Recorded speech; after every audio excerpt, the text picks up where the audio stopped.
Welcome to Oceania.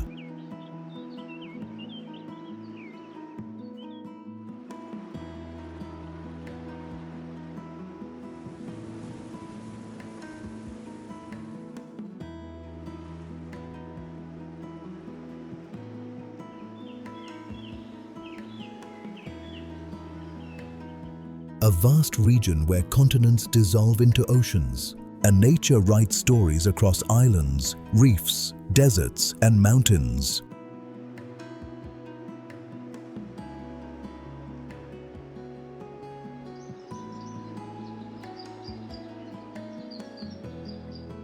Here, ancient landscapes meet living cultures shaped by wind, water, and time.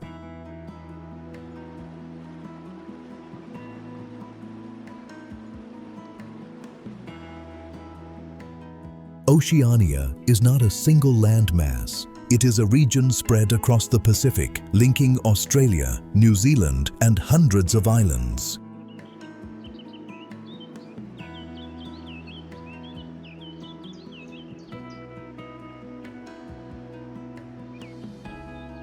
From coral reefs visible from space to fjords carved by glaciers, the contrasts are striking. This journey explores how geography, culture, and nature coexist across this extraordinary region.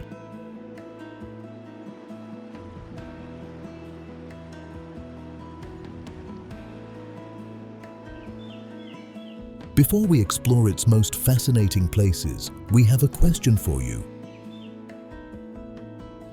How many countries are generally included in Oceania?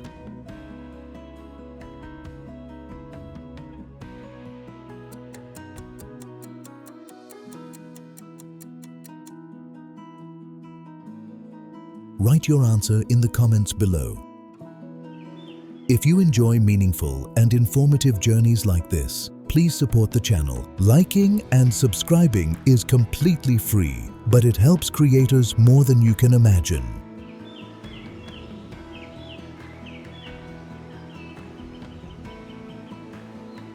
And tell us in the comments, which country should we explore next?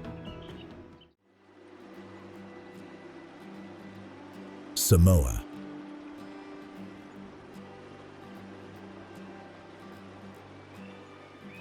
Samoa is a sovereign island nation located in the central South Pacific Ocean. It sits among the westernmost islands of Polynesia, surrounded by deep blue waters.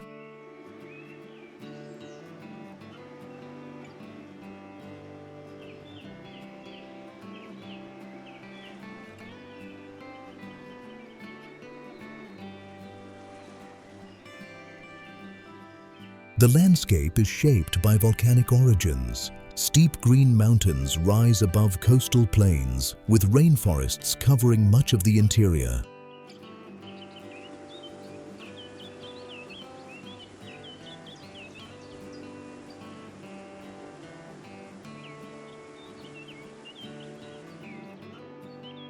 Samoa holds a central place in Polynesian history. According to oral traditions, the island of Savaii is often described as the ancestral homeland of Polynesian peoples.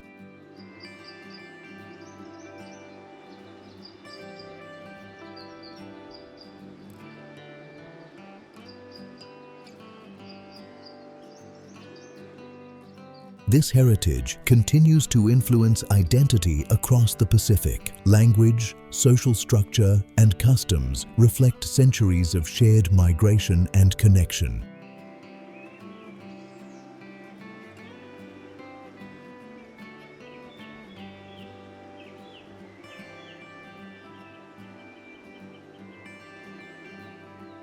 Daily life in Samoa is guided by the Fa'a Samoa, or the Samoan Way.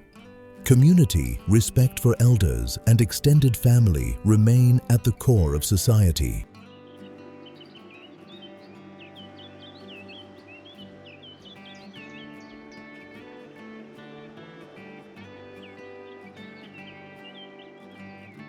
Local food reflects island geography and tradition. Meals often include fresh fish, taro, breadfruit, coconut, and tropical fruits.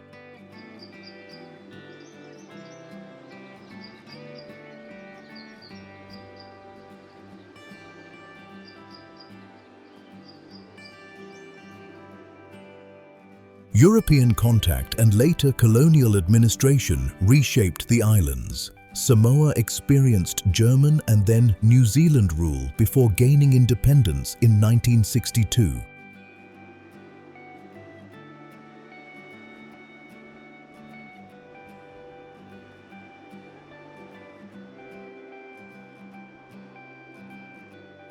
Today, Samoa balances tradition with modern national governance.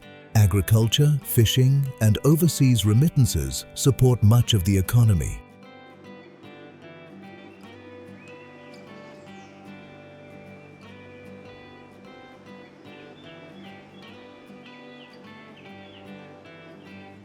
Tourism focuses on natural scenery and cultural experiences. Visitors explore coastal villages, waterfalls, lava fields, and quiet beaches.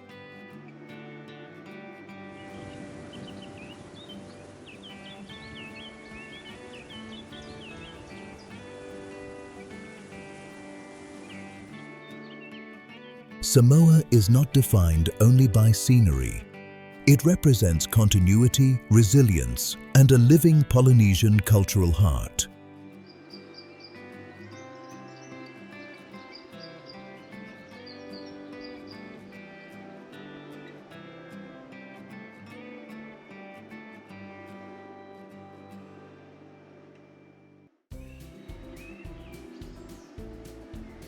Moorea.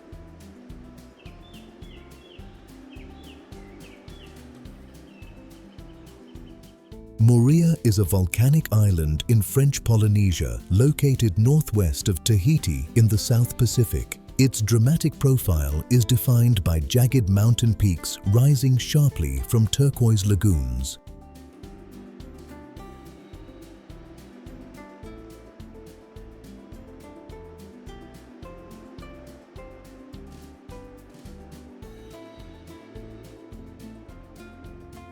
The island was formed millions of years ago by volcanic activity.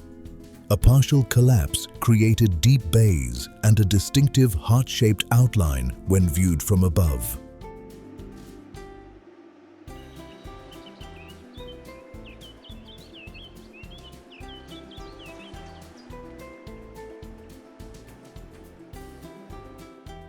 Towering summits like Mount Rotui dominate the landscape.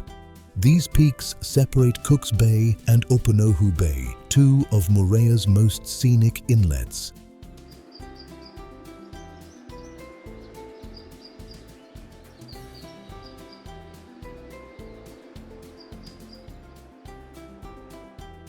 Dense tropical vegetation covers the interior. Pineapple fields, breadfruit trees, and lush valleys reflect fertile volcanic soil.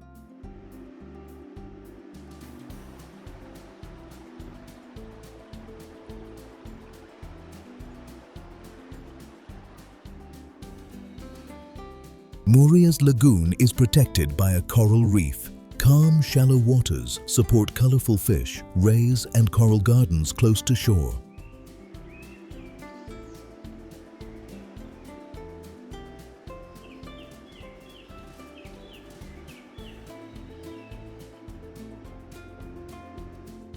Marine life plays a central role in local tourism. Snorkeling, lagoon cruises, and glass-bottom boat tours offer close views without deep diving.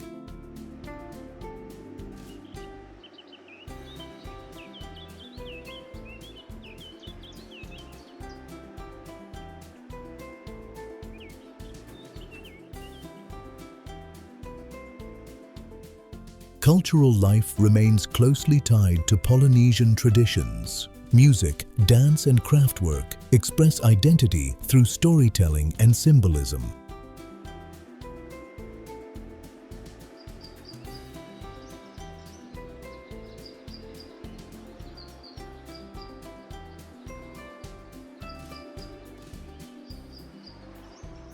Local cuisine is simple and ocean-focused. Fresh fish, coconut-based dishes, tropical fruits, and root crops are common.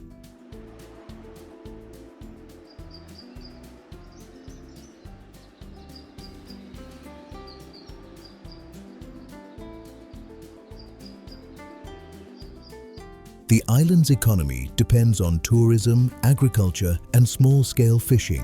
Life moves at a slower pace compared to larger urban centers.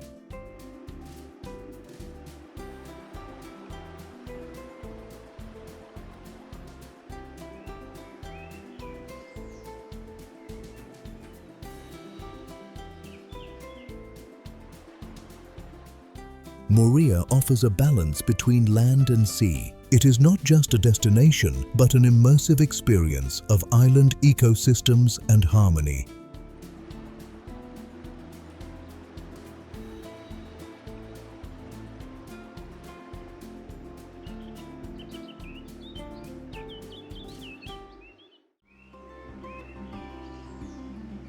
Cradle Mountain.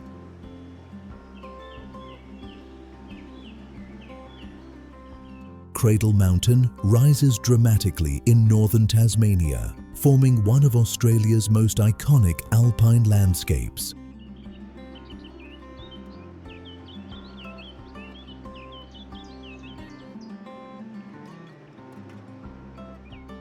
It stands at the edge of Cradle Mountain to Lake St. Clair National Park, surrounded by untouched wilderness.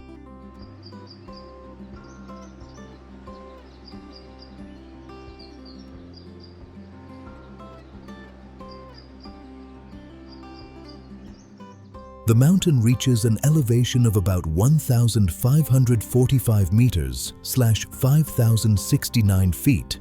Its jagged dolerite peaks reflect sharply in the still waters of Dove Lake below.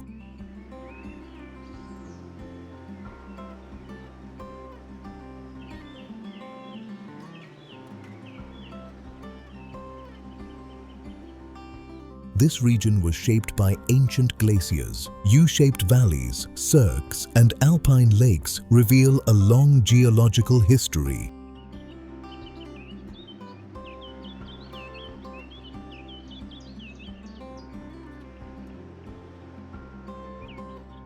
Cradle Mountain sits within a protected World Heritage Wilderness Area. Ancient rainforests, buttongrass plains, and alpine heathlands coexist in a compact zone.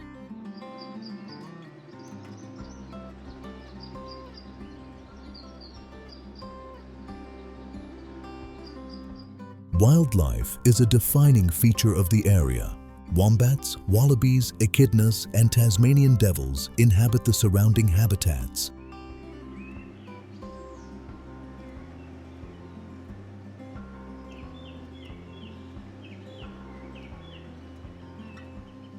The mountain changes character with the seasons. Summer brings wildflowers and clear hiking conditions across alpine trails.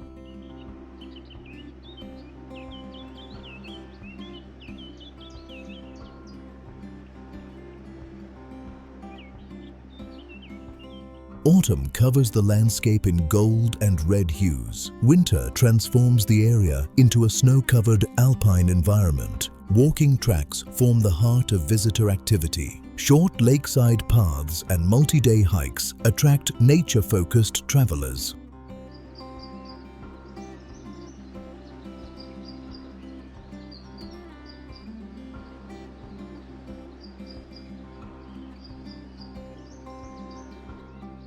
Human presence here remains minimal and carefully managed. Tourism emphasizes conservation, slow travel, and respect for fragile ecosystems.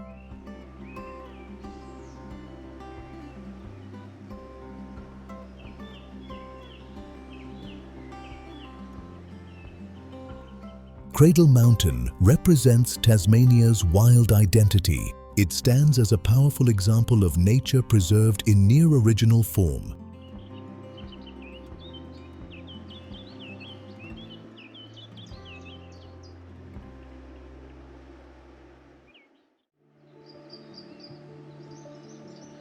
Sydney.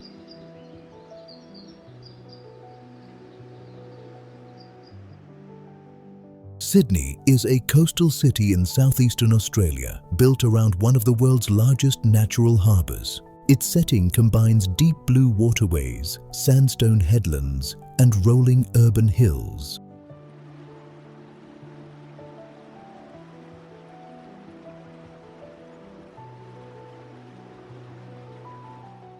The city began as a small settlement in the late 18th century. Over time, it evolved into a major port linking Australia with Asia, Europe, and the Pacific.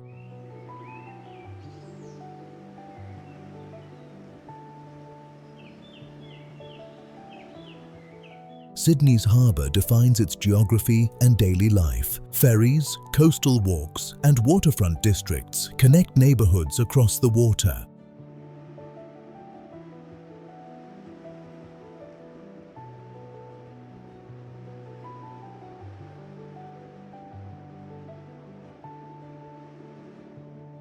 Two landmarks shape the skyline. The Sydney Harbour Bridge reflects early 20th century engineering ambition. Nearby, the Sydney Opera House represents modern architectural innovation.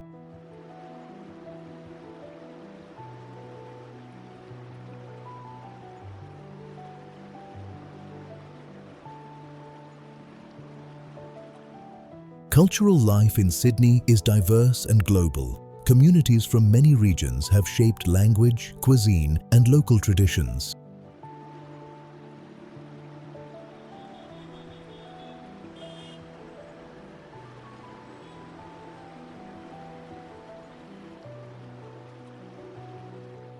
Food reflects this diversity. Fresh seafood, multicultural street food, and coastal dining are central to everyday life.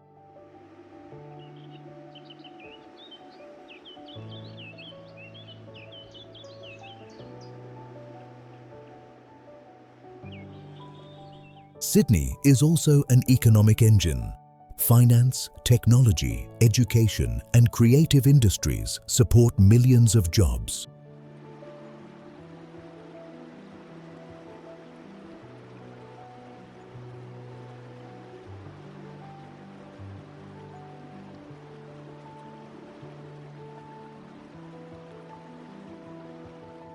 Despite its scale, nature remains close. Beaches, national parks, and coastal trails lie minutes from the city centre.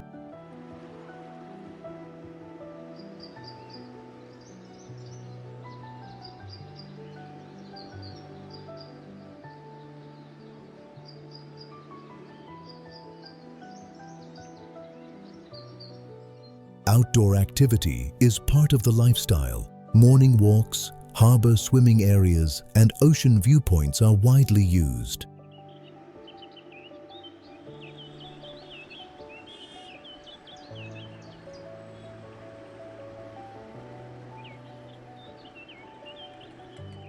Sydney balances urban energy with open landscapes. It is a city where natural geography and modern development exist side by side.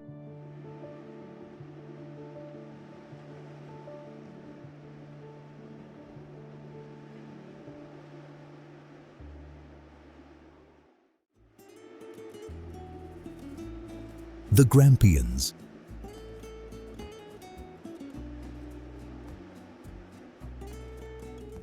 The Grampians rise from the plains of Western Victoria, forming a rugged mountain range shaped by time and erosion. Sheer sandstone ridges, deep valleys, and wide lookouts define the region's dramatic profile.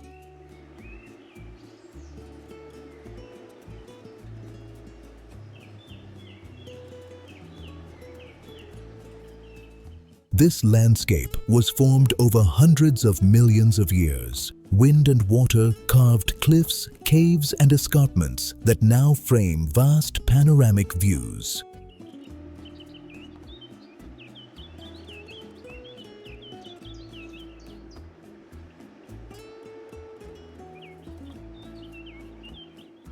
The Grampians are rich in cultural history. For thousands of years, indigenous communities lived here, leaving rock art sites across the ranges. These artworks remain among the most significant in southeastern Australia. They offer insight into long-standing connections between people and land.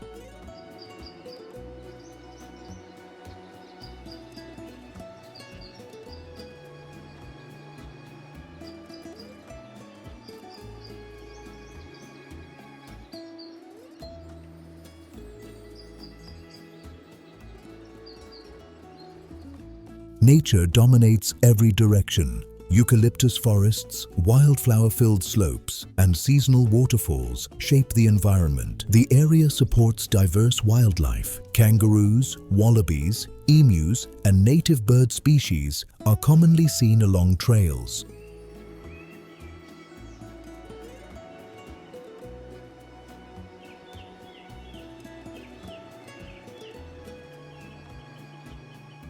Hiking is a defining experience. Well-marked paths lead to viewpoints, rock formations, and quiet forest corridors. Small towns sit near the park's edges. They provide local produce, crafts, and simple regional food rooted in the surrounding landscape.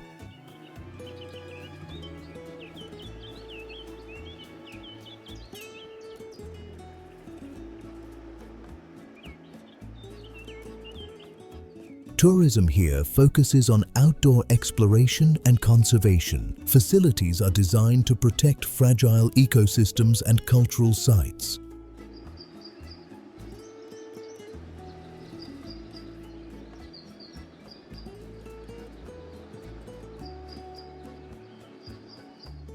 The Grampians offer more than scenery. They represent a meeting point of geology, nature, and living cultural heritage.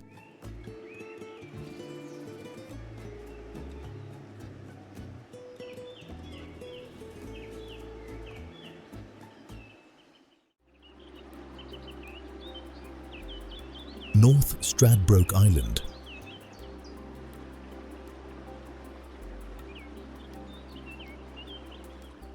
North Stradbroke Island lies about 30 kilometers/19 miles east of Brisbane on Queensland's coast. Despite its proximity to the city, it feels remote and calm.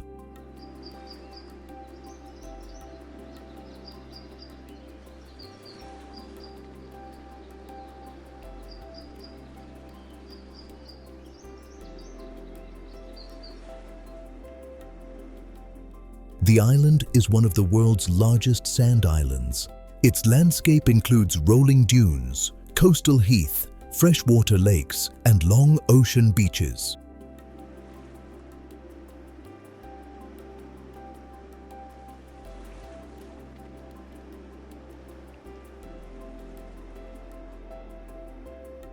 Elevated headlands offer wide views across the Pacific Ocean. Cliffs rise above clear waters, creating natural lookout points along coastal walking tracks.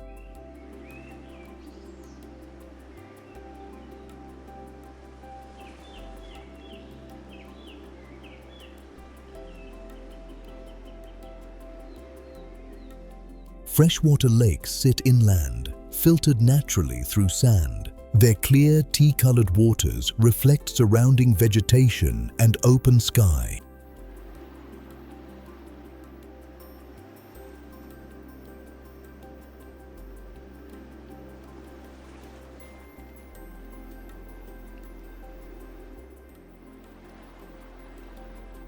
Wildlife is closely tied to the island's ecosystems. Marine life moves along the coast, while birds and land species inhabit dunes and wetlands.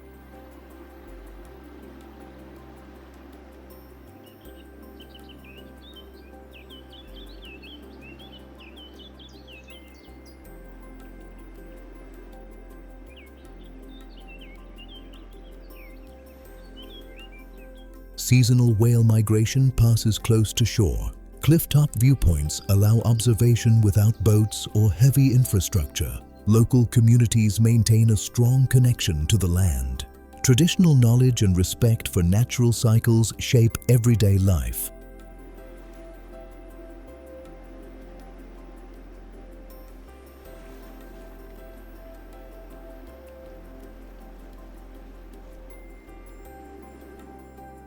Food options are simple and regionally sourced. Seafood, local produce, and casual coastal dining dominate visitor experiences. Tourism remains low impact and nature-focused. Walking, swimming, photography, and quiet exploration are the main activities.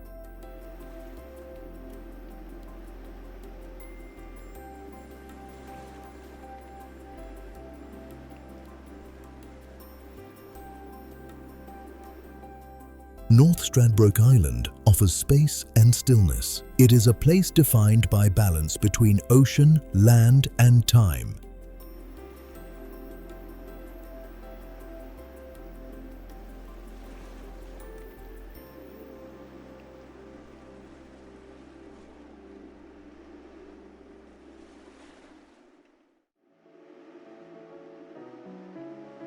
Cairns.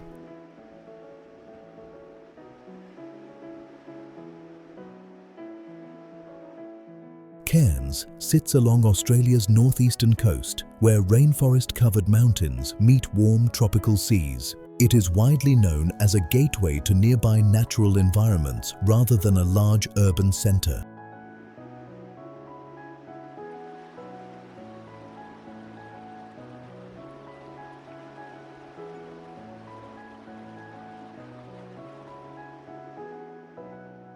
The city lies between the Coral Sea and the Great Dividing Range. This location places two contrasting ecosystems within a short distance.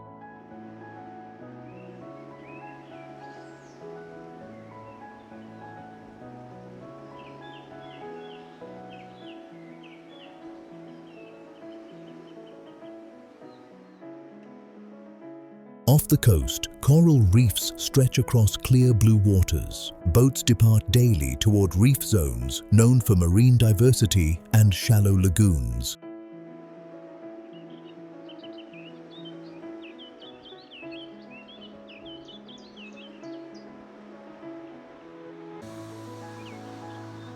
Inland, dense tropical rainforest rises quickly in elevation. These forests are among the oldest surviving rainforests on Earth.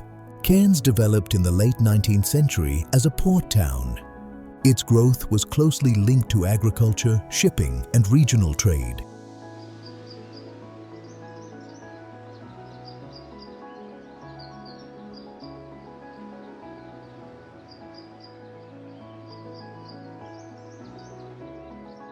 Today, tourism plays a major economic role. The city supports guided excursions, marine research, and conservation-focused travel.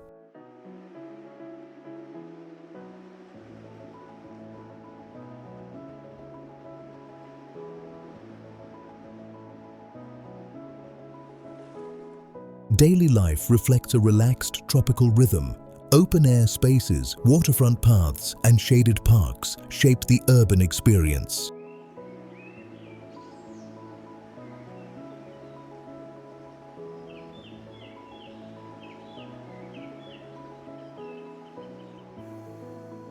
Local food highlights regional produce. Fresh seafood, tropical fruits, and simple dishes are common across the city.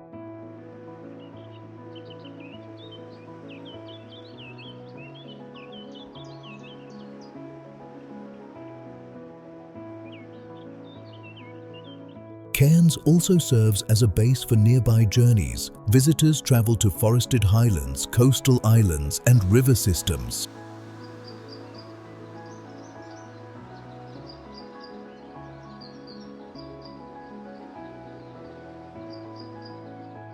Wildlife is part of the surrounding landscape.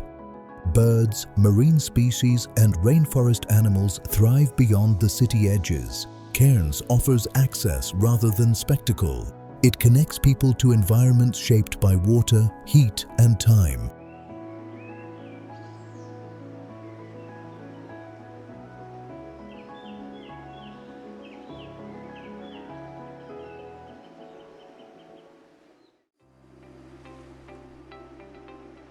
Kangaroo Island.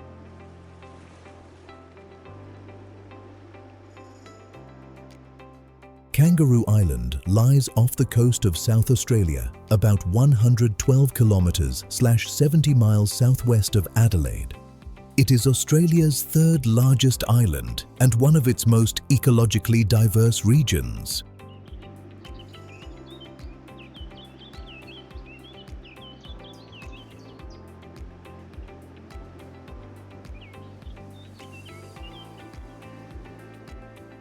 The island's geography is shaped by isolation. Long limestone cliffs rise above the Southern Ocean. while inland areas form low plateaus and rolling farmland.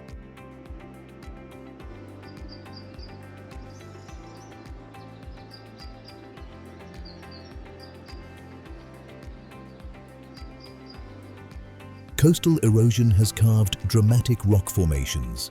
Sea arches, blowholes, and rugged headlands define much of the shoreline.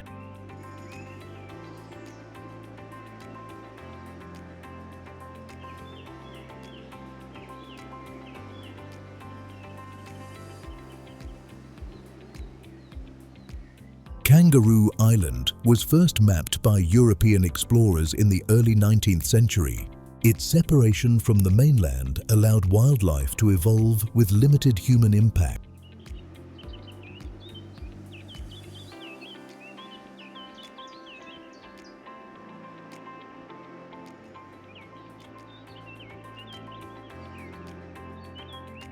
Native animals are a defining feature. Kangaroos, wallabies, echidnas, and sea lions roam freely across protected areas. Vegetation varies across the island. Eucalyptus forests, coastal scrub, and grasslands support diverse ecosystems.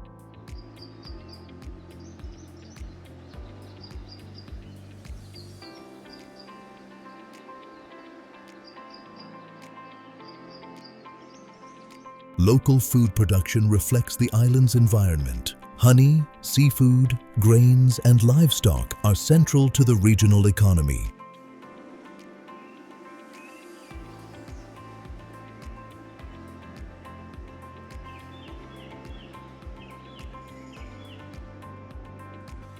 Small settlements connect farming, fishing, and tourism. Life here follows seasonal rhythms rather than urban schedules. Tourism focuses on nature and conservation.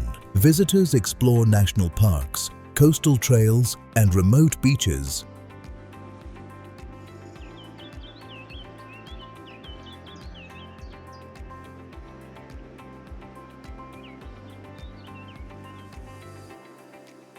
Marine environments are equally important. Cold southern waters support rich fisheries and coastal biodiversity. Kangaroo Island represents resilience and balance. It is a place where land, sea, and wildlife remain closely connected.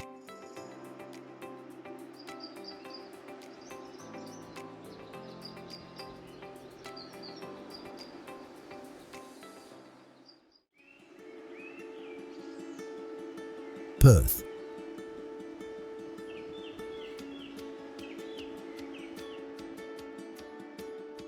Perth is the capital city of Western Australia, set along the lower reaches of the Swan River. It sits about 19 kilometers/12 miles inland from the Indian Ocean, creating a rare river-ocean connection.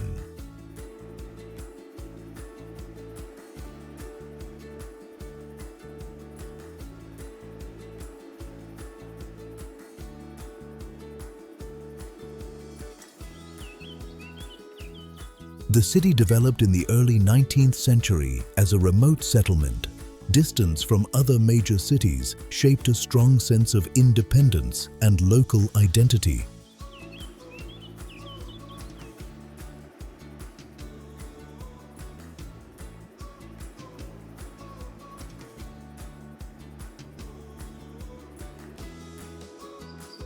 Perth's geography defines daily life. Wide riverbanks, flat coastal plains, and low hills allow open views and expansive urban space.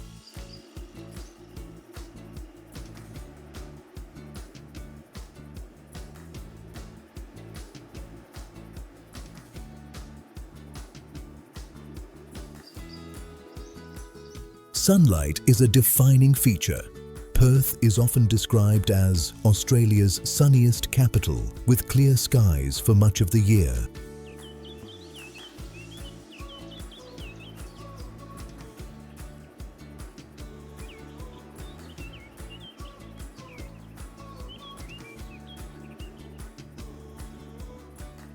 Beaches line the western edge of the city. Long stretches of sand face the Indian Ocean, offering swimming, walking, and ocean viewpoints.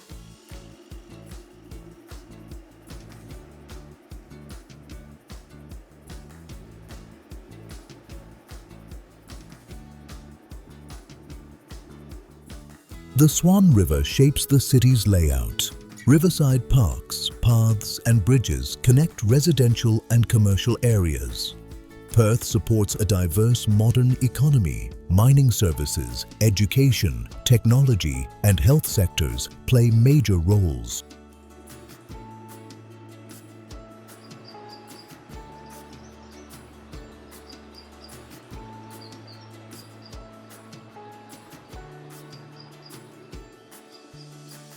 Food culture reflects regional production. Fresh seafood, local grains and seasonal produce appear across everyday dining. Urban life remains closely tied to nature. Parks, wetlands and coastal reserves are woven into the metropolitan area.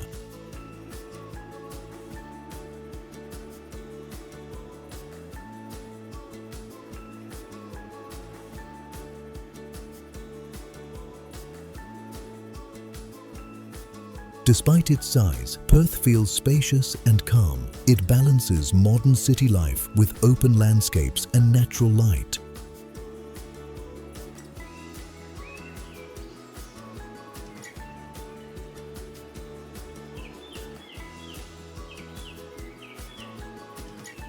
Perth represents Western Australia's gateway. It is a city shaped by isolation, environment and steady growth.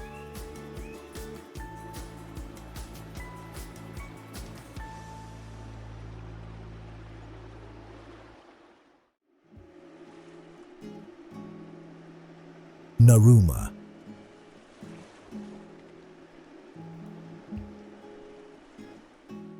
Narooma is a coastal town on the south coast of New South Wales. It sits where the Wagga Inlet meets the Tasman Sea.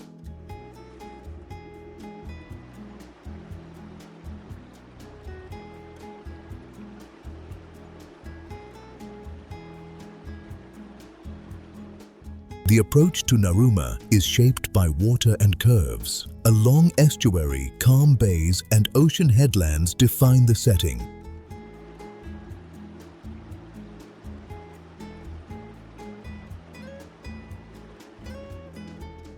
The inlet creates a sheltered marine environment. Clear blue water contrasts with surrounding green hills and rocky shores.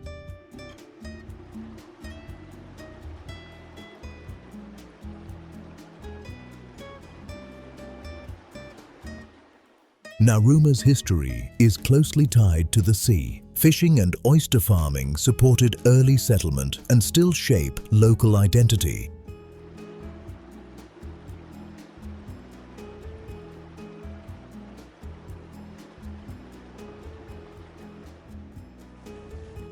The region is known for high-quality seafood. Rock oysters, fresh fish and local produce feature strongly in daily meals. Marine life is visible from the coastline. Seals rest on offshore rocks, while dolphins are often seen near the headlands.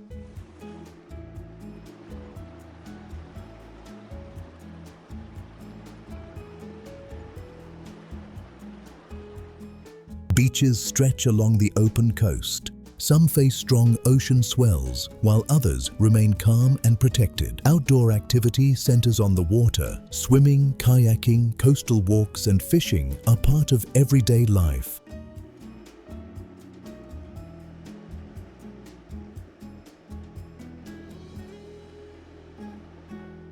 The town remains small and community-focused. Life moves at a slower pace compared to larger coastal cities. Tourism supports the local economy without overwhelming it. Visitors are drawn by scenery rather than large attractions. Narooma's appeal lies in balance. It offers quiet beauty shaped by tides, light, and coastal rhythms.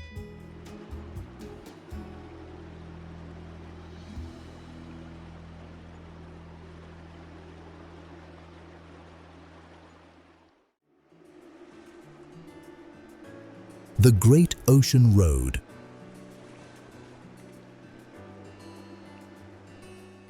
The Great Ocean Road stretches along Australia's southern coastline in Victoria. It follows steep cliffs where land meets the powerful Southern Ocean.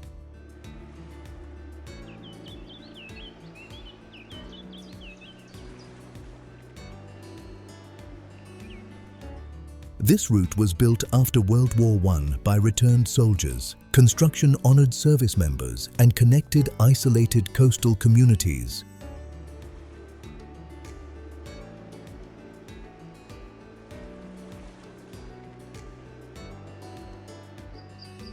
Sheer limestone cliffs define much of the drive. Erosion has sculpted arches, stacks, and headlands over millions of years. The ocean here is restless and dramatic. Waves crash against rock faces, sending spray high into the air.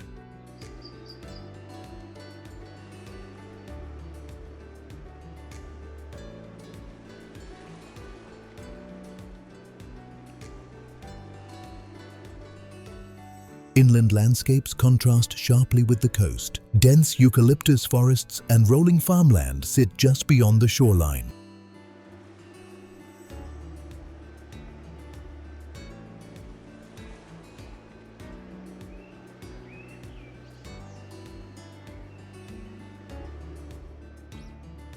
Wildlife thrives along the route. Koalas, birds, and marine species inhabit forests, cliffs, and nearshore waters.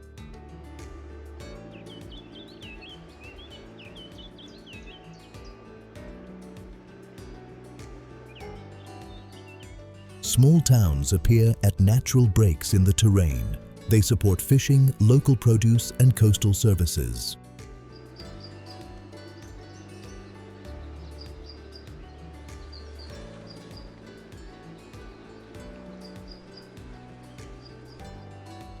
Food reflects regional resources. Seafood, dairy products, and fresh bakery items are common stops along the way.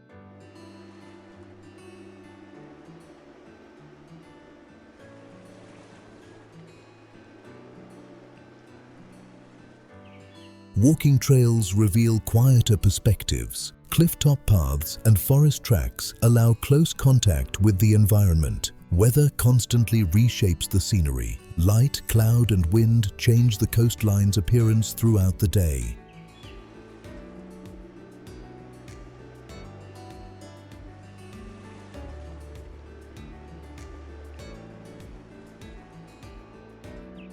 Tourism here focuses on movement and observation. Visitors experience the landscape through slow travel and viewpoints.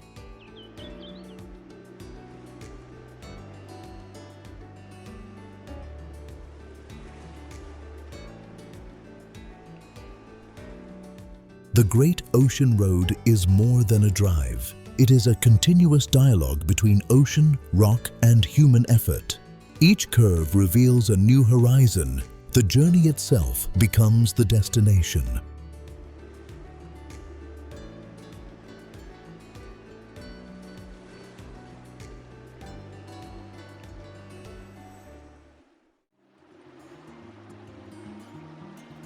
Rottnest Island.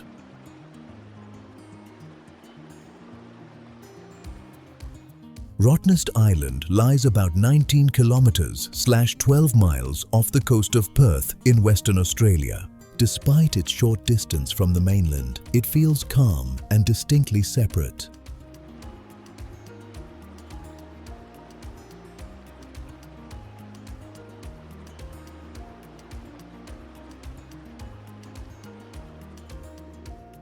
The island is a protected nature reserve. Low limestone terrain, sandy coves, and shallow bays shape its gentle landscape.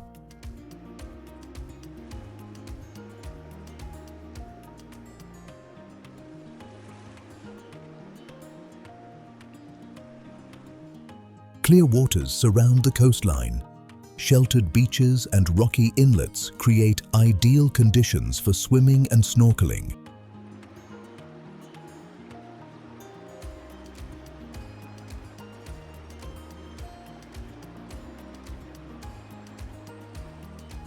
Marine life thrives close to shore.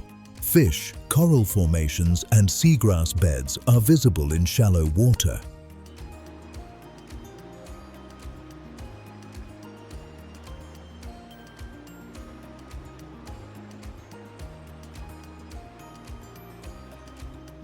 Rottnest Island is home to unique wildlife. The quokka, a small native marsupial, lives freely across the island.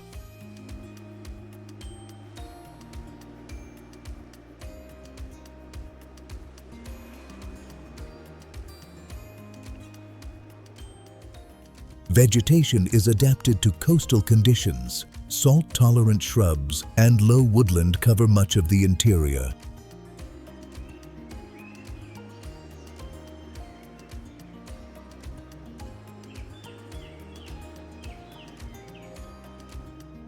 The island also holds historical significance. Lighthouses, coastal structures, and preserved sites reflect earlier maritime use.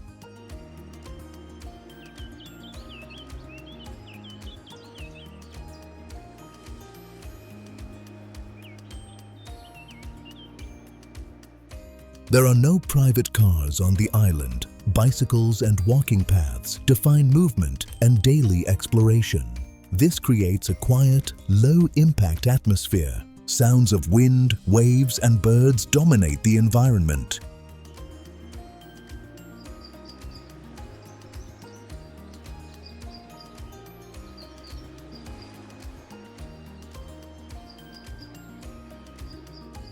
Food options are simple and locally focused. Casual cafes and small eateries serve visitors without large commercial development.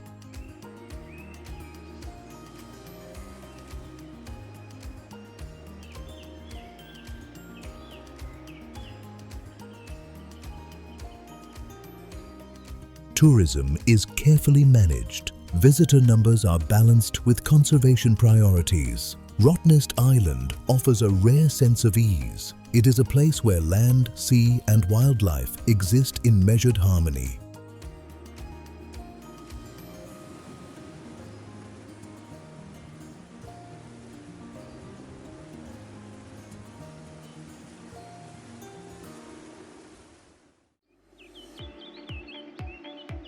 Darwin.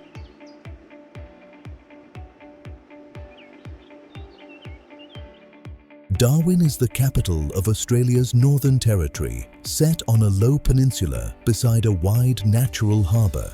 Its position places tropical seas, wetlands, and open horizons at the city's edge.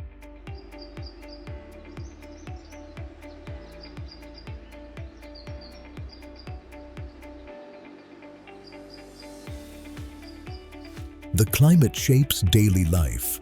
Warm temperatures and seasonal monsoon rains define the rhythm of the year.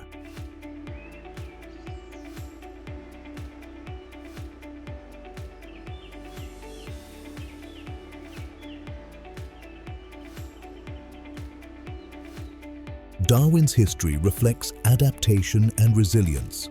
The city has been rebuilt several times after conflict and severe storms.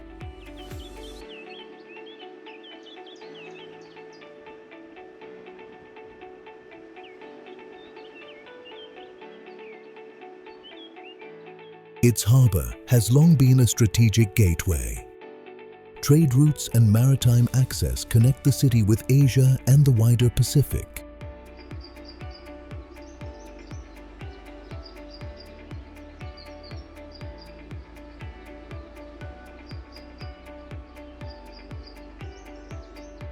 Urban scale remains compact. Short distances allow easy movement between waterfront areas, parks, and residential neighborhoods.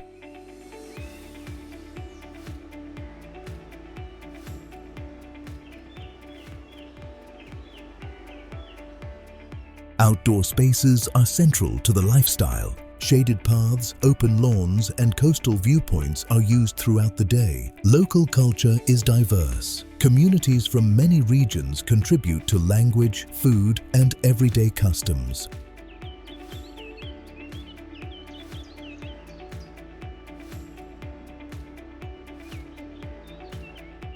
Markets play an important social role. Open-air stalls offer regional produce, seafood, and dishes influenced by nearby cultures.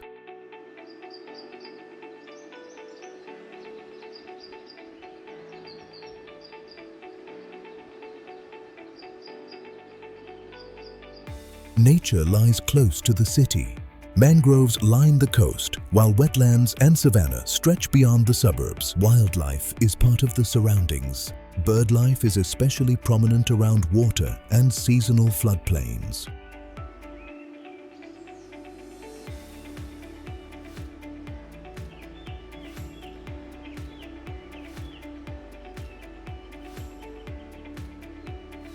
Tourism supports much of the economy. Visitors use Darwin as a base for exploring national parks and coastal landscapes.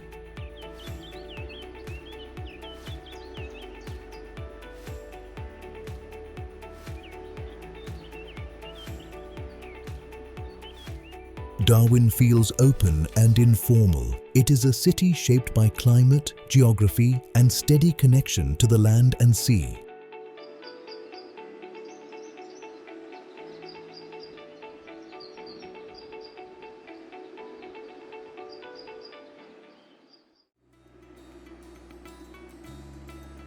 Tonga.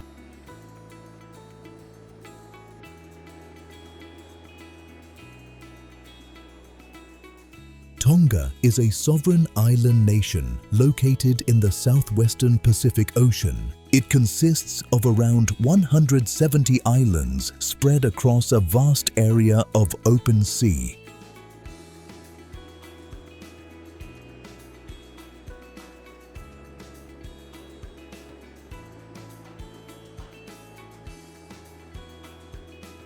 The islands are divided into three main groups. Tongatapu lies in the south, Ha'apai in the center, and Vava'u in the north. Each group has distinct geography. Low coral islands contrast with volcanic landscapes and fertile coastal plains.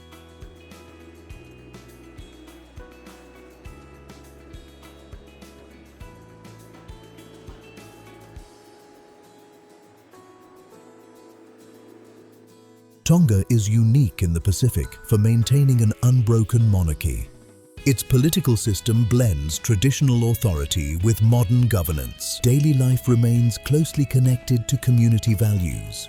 Family ties, respect, and collective responsibility shape social structure.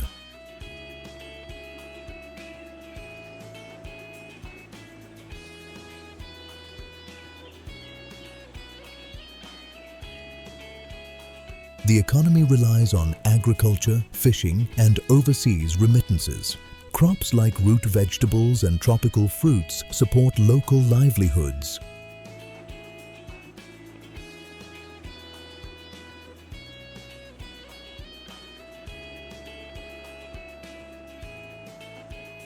Marine environments are central to island life. Clear waters, coral reefs, and deep channels surround much of the archipelago.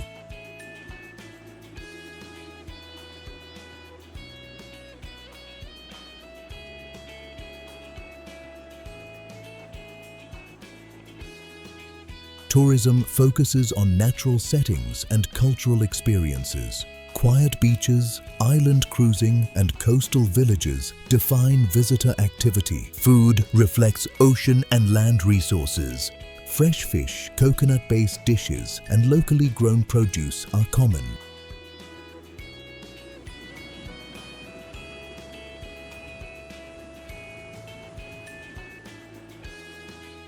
Tonga's pace of life is measured and calm.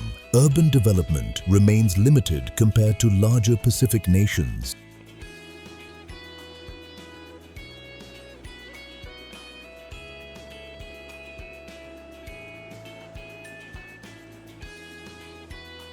The islands retain a strong sense of identity. Language, music, and dance preserve traditions passed through generations.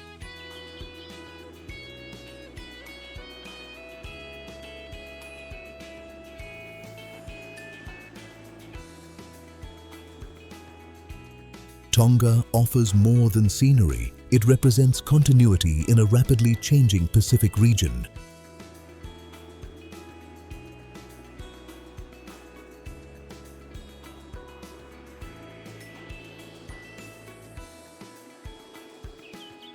Its isolation has protected both culture and landscape. Visitors encounter an island world shaped by heritage, sea, and time.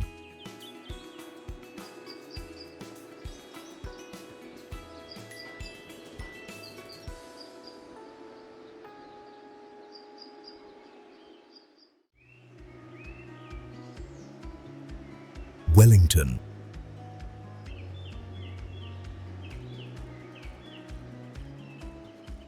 Wellington is the capital city of New Zealand, set at the southern tip of the North Island. It wraps around a deep, sheltered harbour framed by steep hills and a rugged coastline.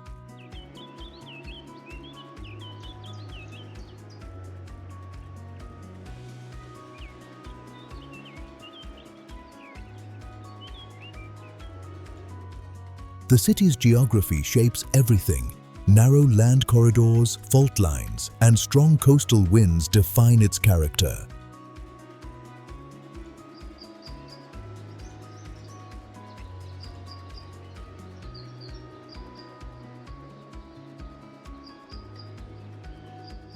Wellington developed as a port and administrative centre. Its harbour supported trade, migration, and early national governance.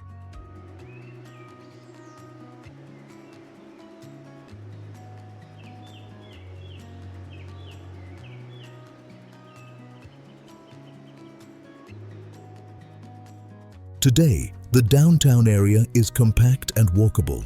Short distances connect waterfront paths, offices, markets, and cultural spaces.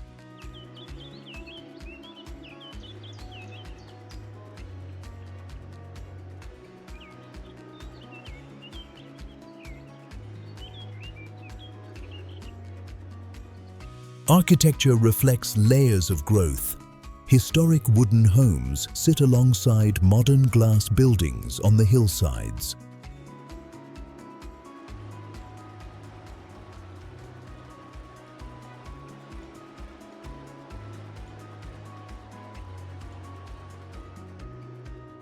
The harbour remains central to daily life. Ferries, walking paths, and open water views are part of the urban rhythm.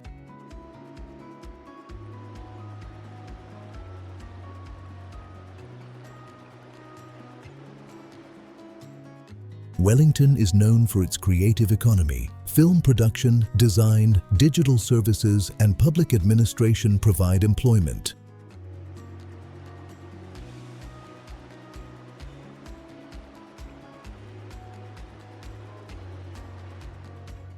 Food culture is diverse and locally driven.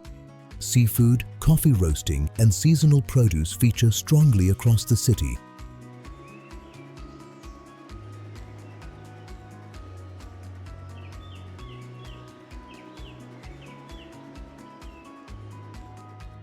Green spaces are woven into the landscape.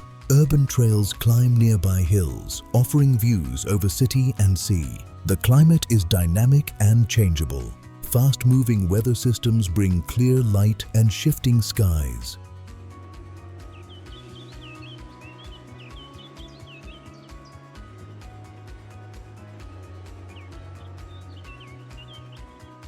Wellington feels energetic yet grounded. It balances natural forces with human scale and thoughtful urban design. The city reflects New Zealand's wider identity.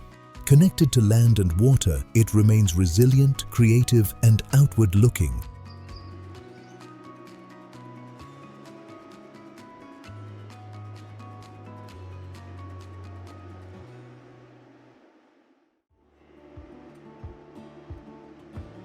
Waiheke Island.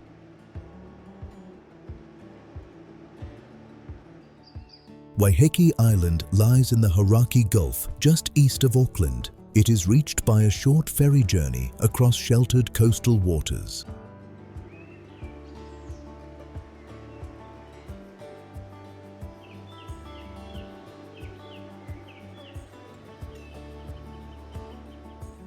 The island is defined by rolling hills and long shorelines. More than 100 kilometers / 62 miles of coastline shapes, bays, cliffs, and sandy beaches.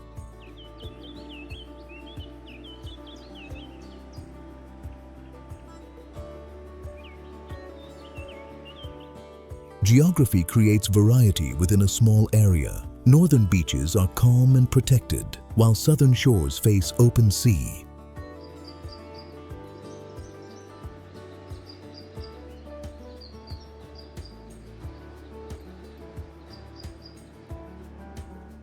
Human settlement here developed around small communities. Villages grew near natural harbors and fertile land. Waiheke is known for its relaxed pace of life. Permanent residents balance island routines with access to the mainland.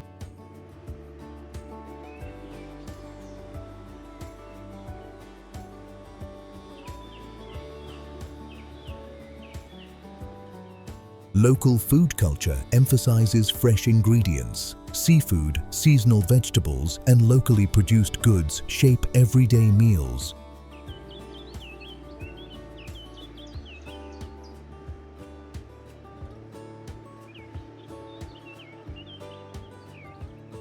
Art plays a visible role across the island. Galleries, studios, and public installations reflect a strong creative presence.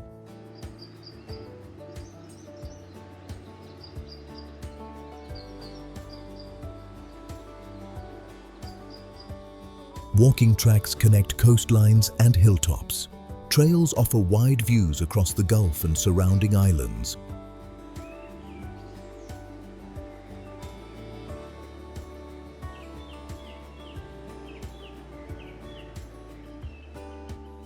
Beaches vary in character. Some are lively and accessible, others remain quiet and lightly developed.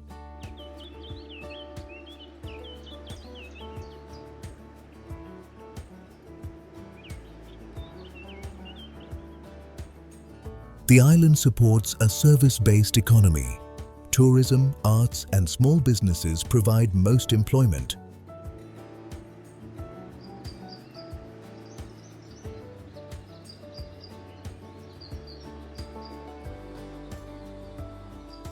Transport remains simple and limited. Public buses, walking, and cycling are common ways to move.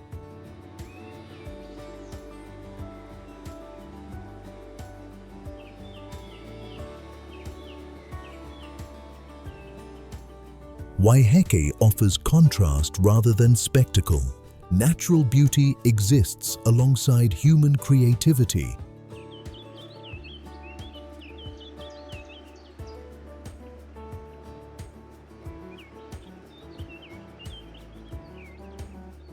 Its appeal lies in balance. Land, sea, and community shape an island experience that feels personal and grounded.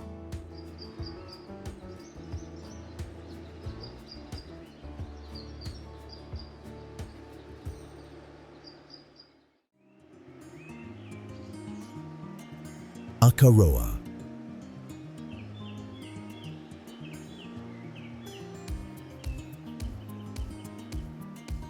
Akaroa is a small coastal town on the eastern side of New Zealand's South Island. It sits within Akaroa Harbour on the Banks Peninsula. The harbour was formed by an ancient volcanic crater. Over time, the sea flooded the caldera, creating a long, sheltered inlet.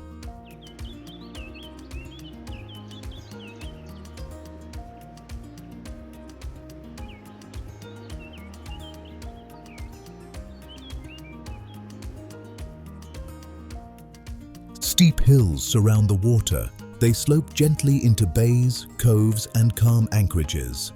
Akaroa's location shaped its early development. The natural harbour supported fishing, trade, and coastal transport. The town reflects layered cultural influence. Street names, buildings, and layout show strong European heritage alongside local identity.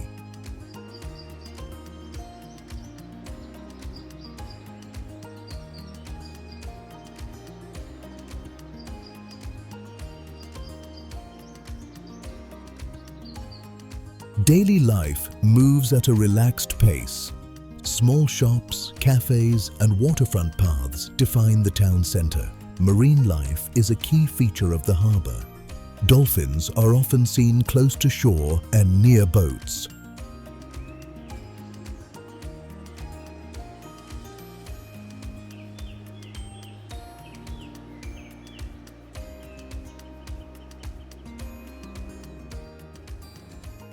The surrounding waters remain relatively protected. This supports kayaking, boat trips, and quiet shoreline exploration.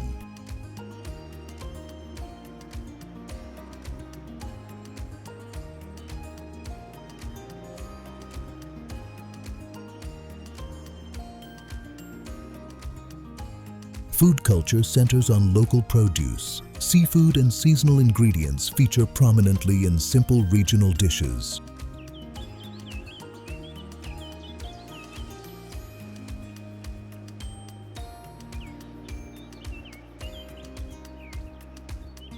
The hills above the town offer wide views. Walking tracks reveal changing perspectives of land and sea. Population remains small throughout the year. This preserves a close-knit community atmosphere.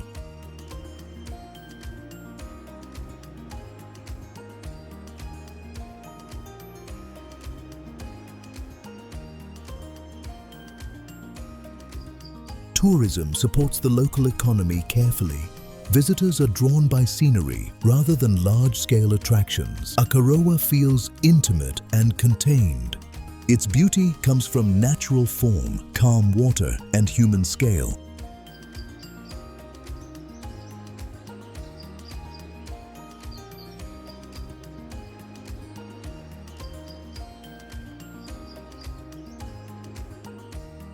The town offers a gentle coastal experience.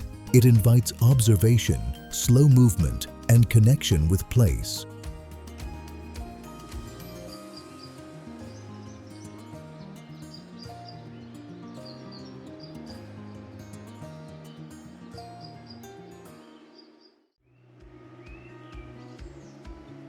Queenstown.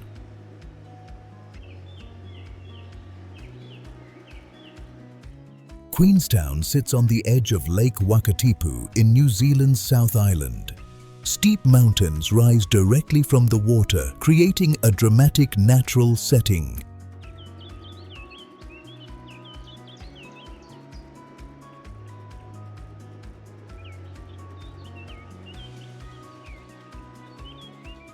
The town developed as a lakeside settlement during early gold exploration.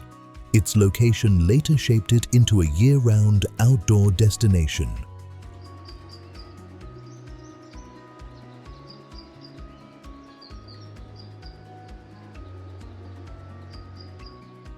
Geography defines the experience here. Alpine peaks, deep valleys, and glacial lakes surround the town on all sides.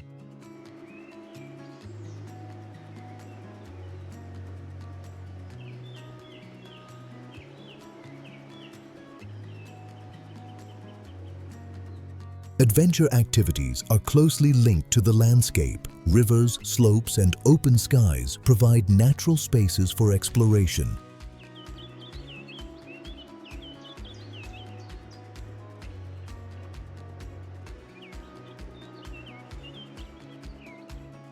Hiking and biking trails spread into nearby ranges. Routes vary from gentle lakeside paths to steep alpine climbs.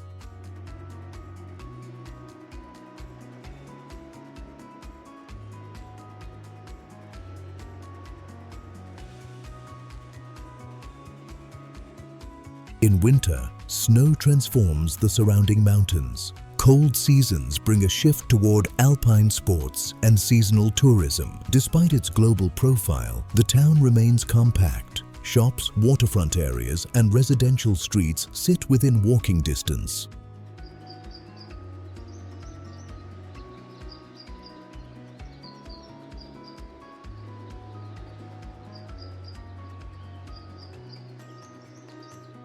Local food culture focuses on regional produce. Fresh ingredients and simple preparations reflect nearby farms and fisheries.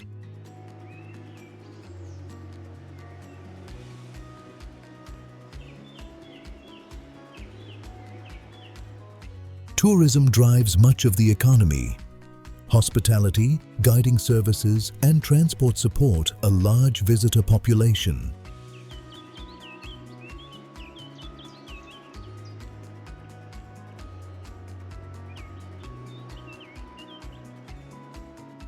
Nature remains central to daily life. Clear air, changing light, and wide views shape the town's rhythm.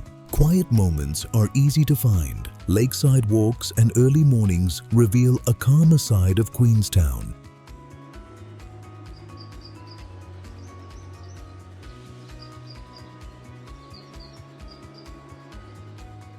The area balances energy with stillness. Fast-paced activity exists alongside silence and open space.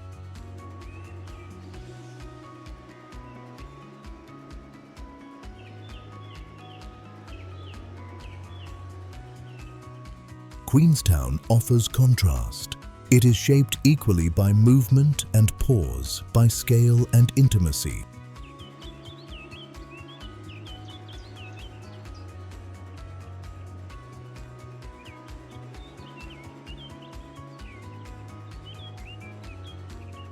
The landscape leaves a lasting impression. Mountains, water, and sky define an experience that feels powerful yet grounded.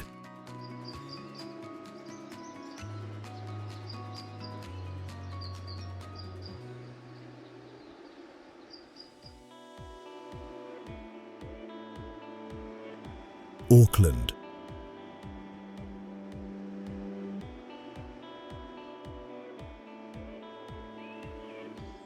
Auckland sits on a narrow isthmus in New Zealand's North Island. Two harbours shape the city, opening east and west to the Pacific.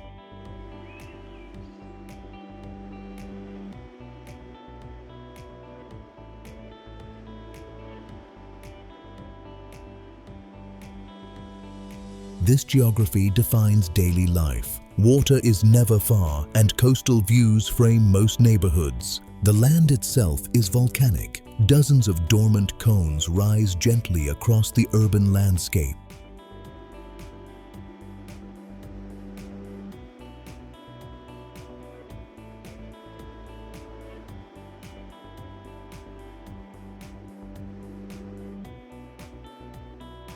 These hills offer wide viewpoints. From their summits, sea, islands, and city align in a single horizon.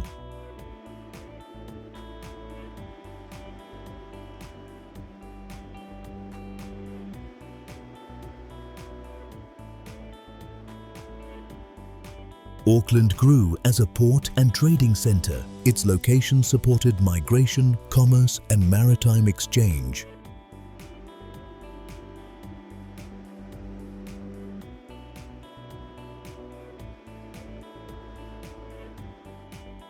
Today, it is the country's largest urban economy.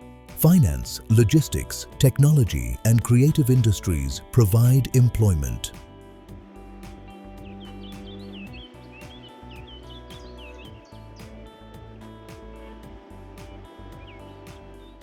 The waterfront remains active and accessible. Walking paths, ferries, and marinas connect people with the sea.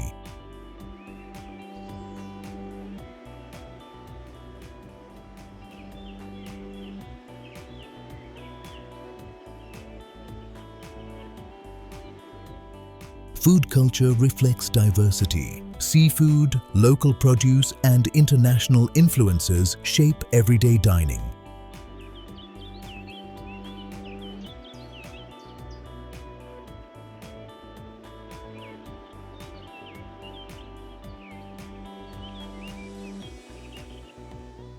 Green spaces are integrated into the city. Parks, coastal reserves, and forested slopes break up dense areas. Transport connects land and water. Roads, bridges, and ferry routes support daily movement. Beaches lie within city limits. Some are calm and sheltered, others face open ocean swells.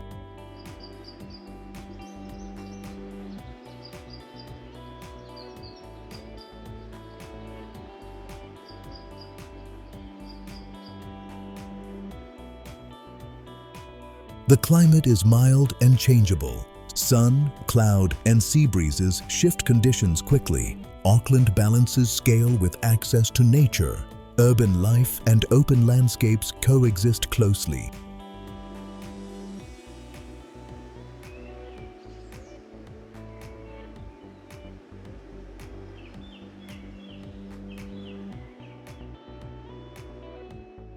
The city feels outward-looking. Harbors, islands, and routes point toward the wider Pacific.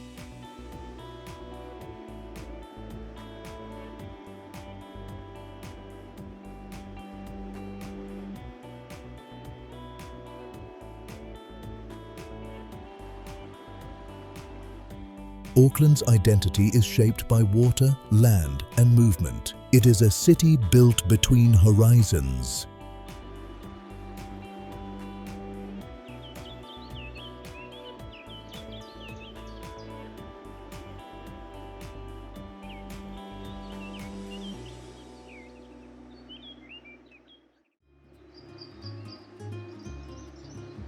Fiji.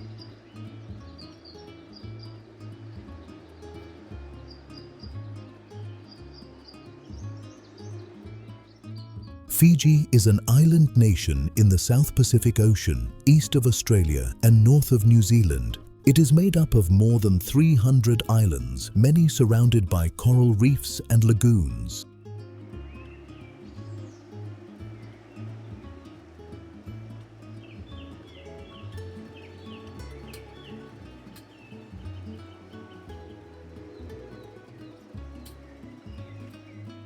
The landscape is shaped by volcanic origins. Mountain ranges rise inland while rivers flow toward low coastal plains.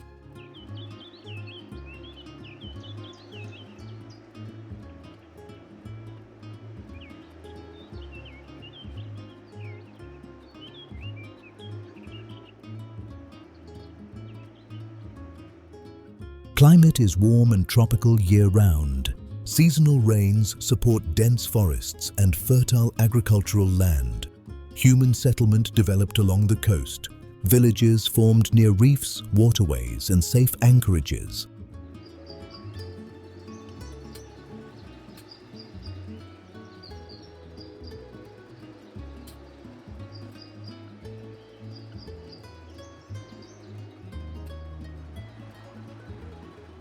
The economy relies on tourism, agriculture, and fisheries. Sugarcane, tropical fruits, and marine resources remain important exports.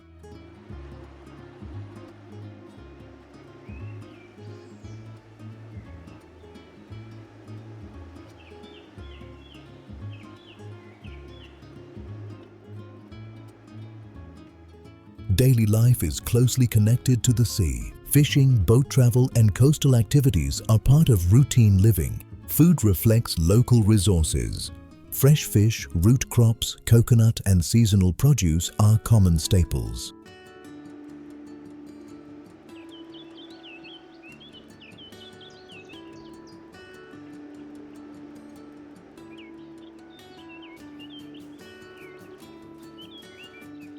Cultural traditions emphasize community and shared responsibility. Social gatherings and collective activities remain central to island life.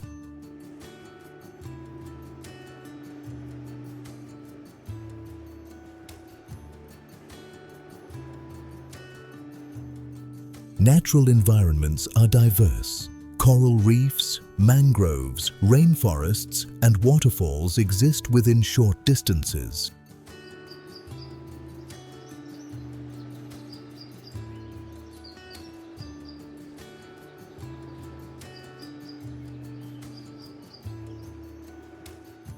Tourism focuses on nature-based experiences. Snorkeling, reef exploration, forest walks, and island stays attract visitors.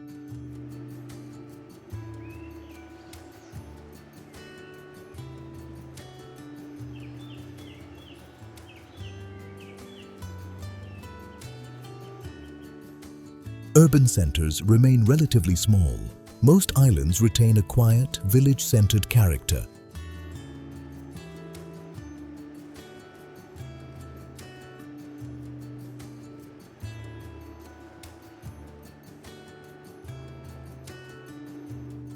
Transport between islands relies on boats and short flights. This preserves a sense of separation and local identity. Fiji's appeal lies in balance.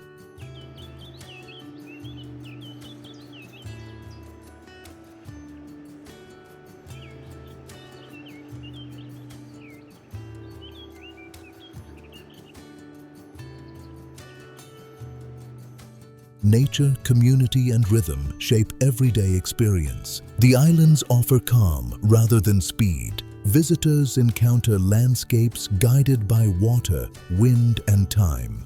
15,467.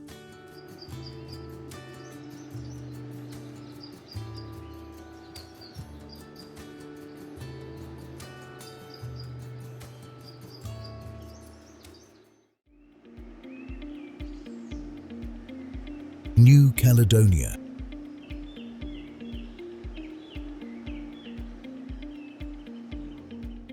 New Caledonia lies in the western South Pacific, east of Australia and north of New Zealand. It is formed by the main island, Grande Terre, plus smaller islands and coral atolls. The geography is highly varied. Mountain ranges run the length of Grande Terre, while flat coastal plains meet clear lagoons.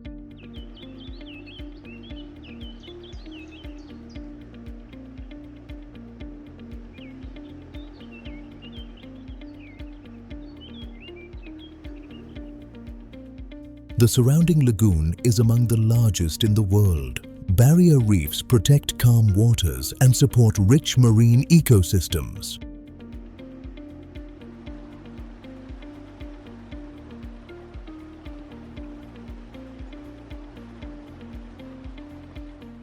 Human settlement developed along the coast. Natural harbors supported trade, transport, and early administration.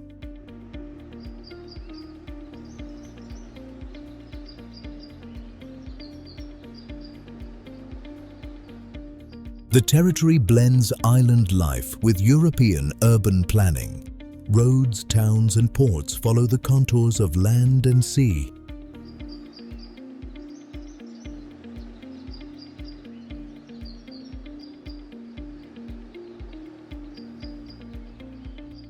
Local food relies on land and water resources. Seafood, root crops, and tropical fruits are widely used in daily meals.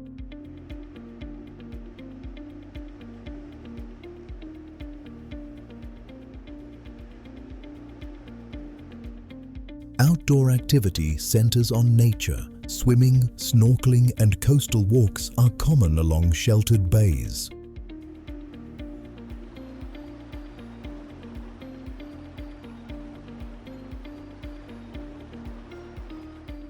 Inland areas offer a different landscape. Dry forests and mineral-rich hills contrast sharply with the coastline. Nickel mining plays a major economic role. It supports exports and employment across the main island.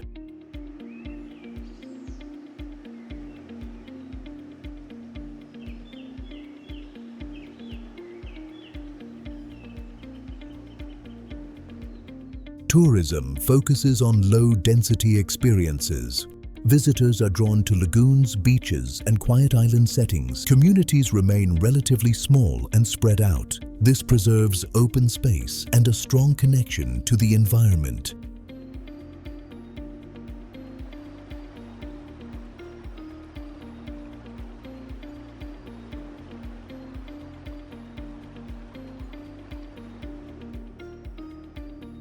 Transport links islands and coastal towns. Roads and ferries shape movement more than dense urban networks. New Caledonia feels spacious and calm.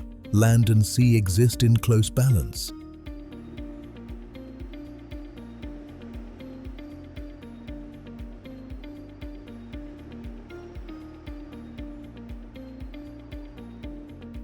Its identity is shaped by distance and diversity. Mountains, reefs, and open water define a distinctive Pacific landscape.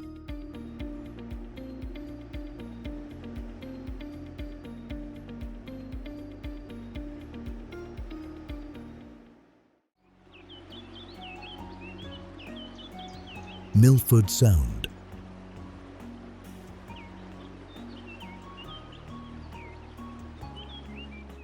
Milford Sound lies deep within fjordland on New Zealand's South Island. It is a narrow fjord carved by ancient glaciers over thousands of years.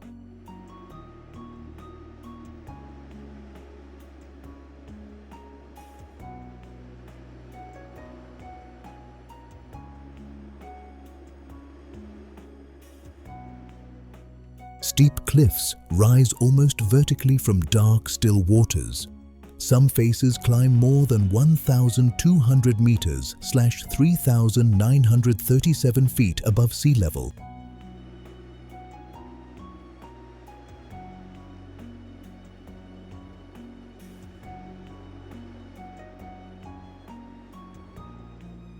The fjord reaches inland from the Tasman Sea. Its shape funnels clouds, rain, and light into a constantly changing scene. Waterfalls are a defining feature. After rainfall, dozens cascade from hanging valleys into the sound.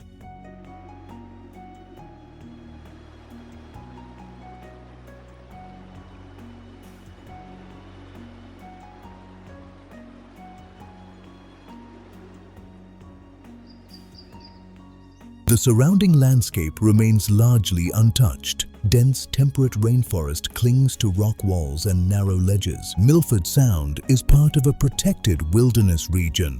Strict conservation limits large-scale development and preserves natural balance.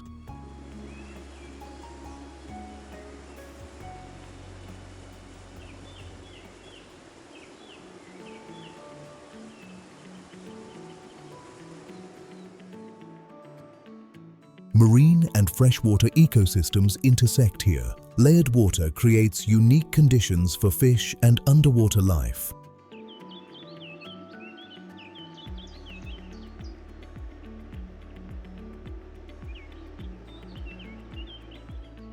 Access is limited to a single road and controlled boat routes. This isolation helps maintain the area's quiet character.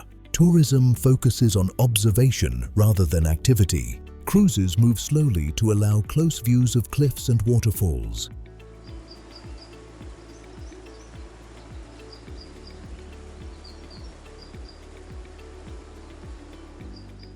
Sound and silence alternate constantly. Waterfall roar fades into stillness between passing boats. Weather shapes every visit. Clear skies reveal sharp ridgelines, while rain intensifies movement and contrast.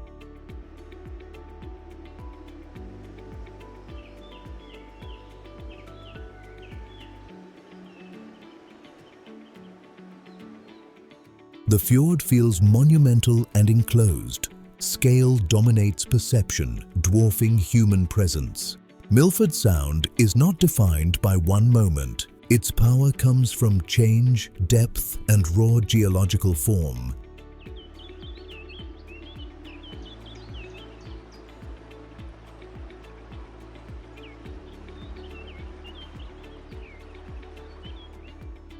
Each visit feels different. Light, water, and rock continually reshape the experience. The landscape leaves a lasting imprint. It reflects nature shaped patiently over immense time.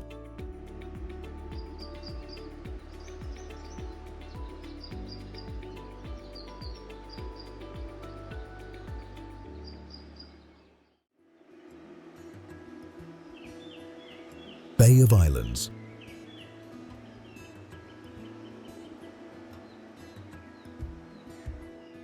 The Bay of Islands lies on the northeastern coast of New Zealand's North Island. It is a broad coastal region shaped by sheltered waters and scattered islands. More than 140 islands spread across the bay. They create calm channels, quiet anchorages, and protected marine environments.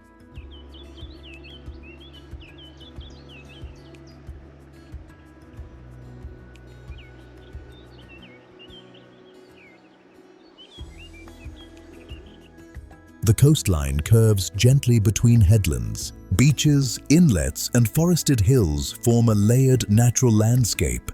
The sea defines daily life here. Boating, sailing, fishing, and kayaking are common across the region. Marine ecosystems are rich and visible. Clear waters support fish, seabirds, and coastal wildlife.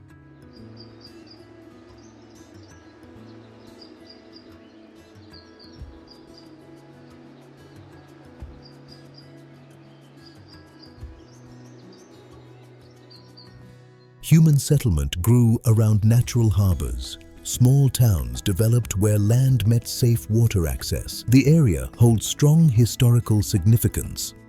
Early contact between indigenous communities and European settlers occurred here.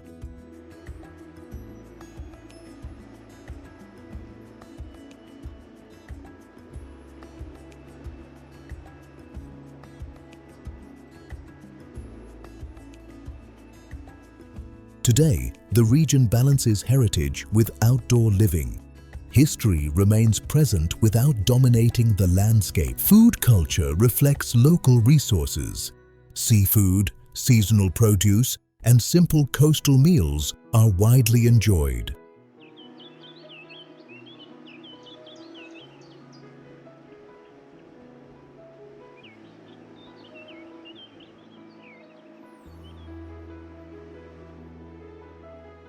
Walking tracks follow coastlines and ridges. They offer wide views across islands and open water. The pace of life remains relaxed. Development is low-rise and spread across small communities.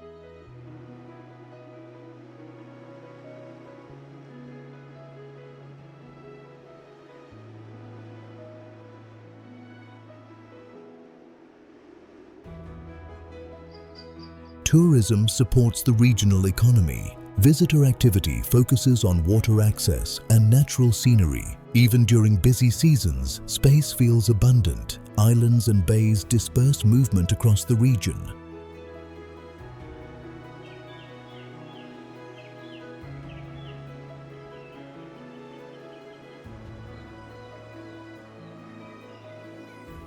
Light changes constantly across sea and land. Mornings bring still water, while afternoons carry gentle winds.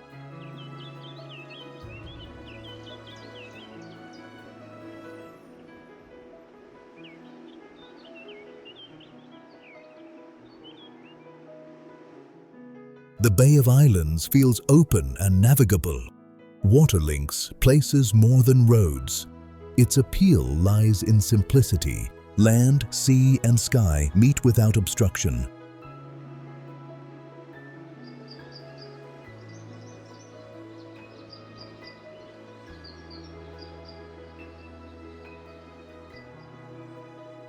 The region invites slow exploration. Each island and bay offers a slightly different experience. Together, they form a coastal world shaped by calm water and distance.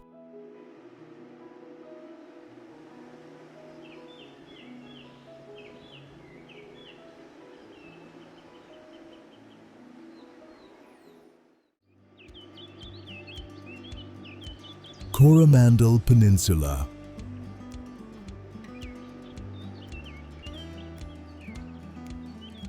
The Coromandel Peninsula extends into the Pacific Ocean on New Zealand's North Island. It lies east of Auckland, separated from the city by hills and water.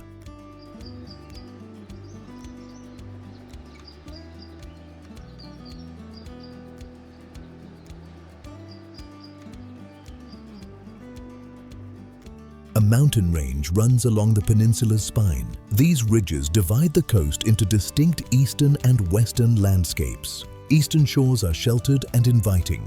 Calm bays, sandy beaches, and clear water define this side.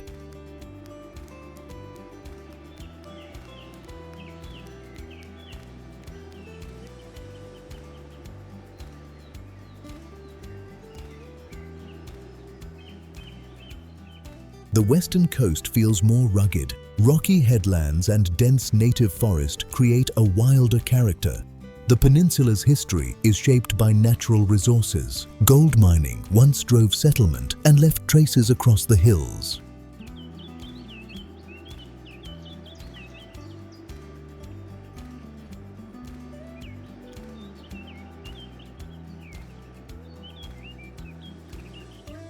Today, small towns remain scattered along the coast. They serve local communities and seasonal visitors. Forest covers much of the interior.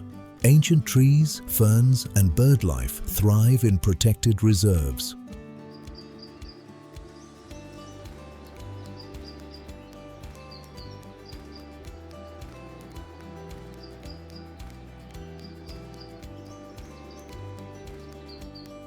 Walking tracks link beaches, valleys, and hilltops. Trails reveal changing views of ocean and forest. Food culture is simple and local. Seafood and fresh produce feature strongly in everyday meals.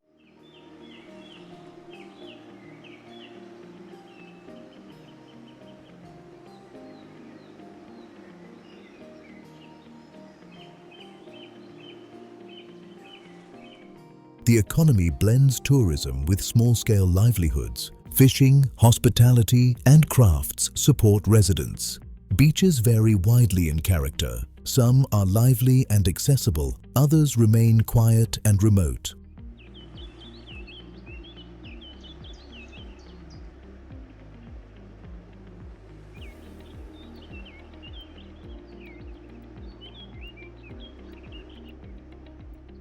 Water activities shape recreation. Swimming, kayaking, and coastal exploration are common. Development is low and carefully managed. Large urban structures are largely absent.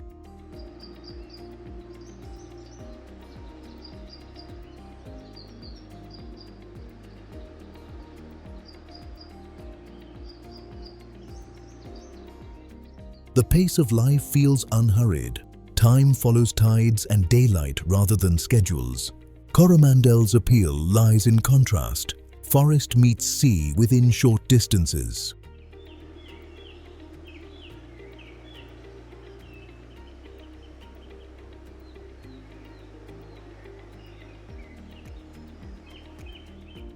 It offers retreat rather than spectacle. Nature remains the main presence.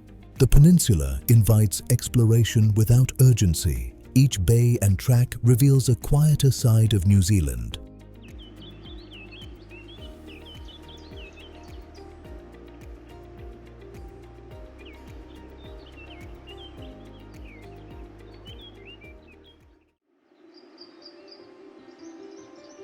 Rotorua.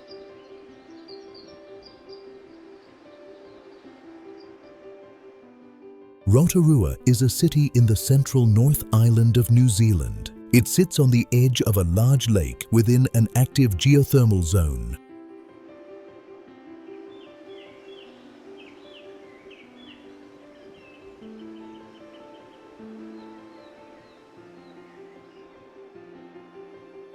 The landscape here is shaped by volcanic forces. Steam vents, hot springs, and mineral-rich ground define the environment.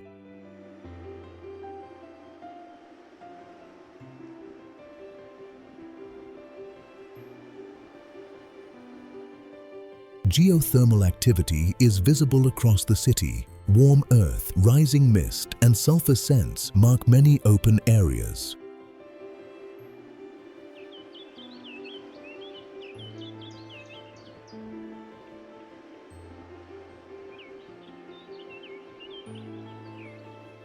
Rotorua developed as a settlement around natural heat sources. These features supported early use and later attracted visitors.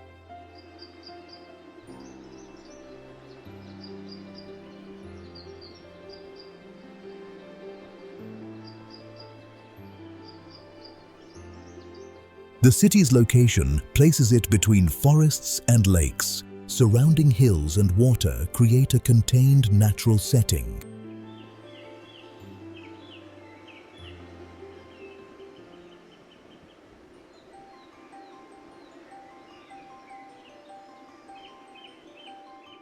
Lake Rotorua plays a central role in daily life. It supports fishing, walking paths, and lakeside recreation. Local food culture reflects regional produce. Fresh ingredients and simple preparations are common across the city.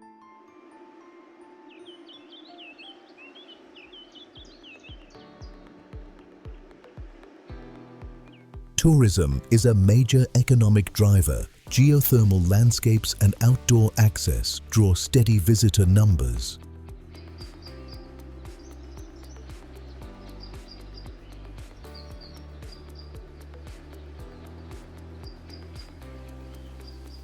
Nature-based activities extend beyond the city center. Nearby forests and parks offer walking and cycling routes.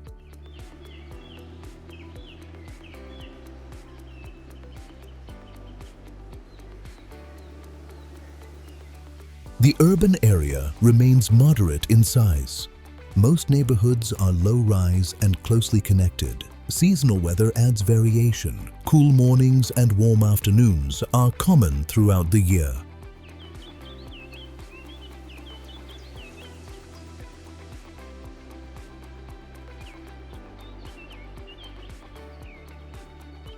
Rotorua's identity is strongly tied to the land beneath it. The earth itself shapes movement, sound, and atmosphere.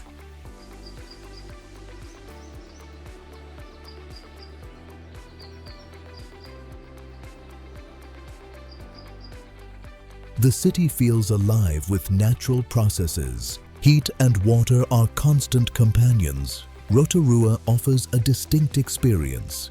It is a place where geology and daily life exist side by side. The landscape remains active and evolving. Change is part of the city's character. Rotorua stands apart within New Zealand. Its environment tells a story written deep below the surface.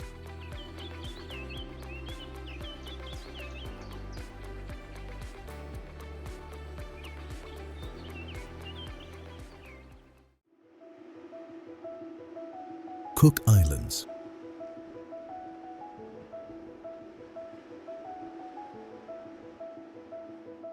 The Cook Islands are a group of islands located in the heart of the South Pacific Ocean. They lie northeast of New Zealand, spread across a vast area of open water.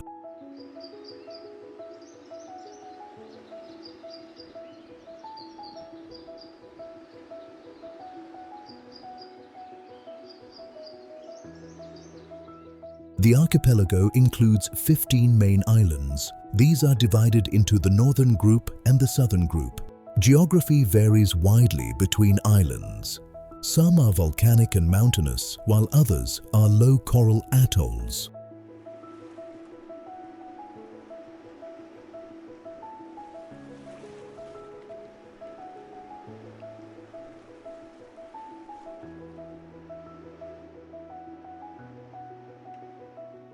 Lagoon systems are a defining feature.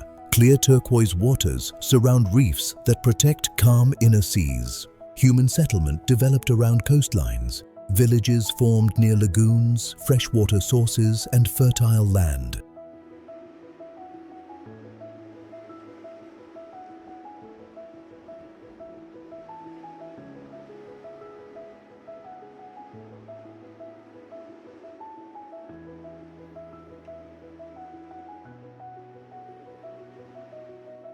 The islands govern their own internal affairs.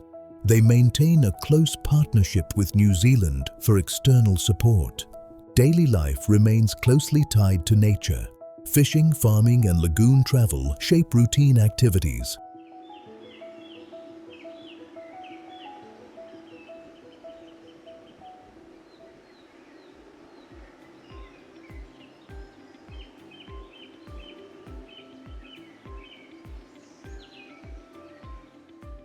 Food reflects local resources. Fresh fish, root crops, tropical fruits, and coconut are common staples.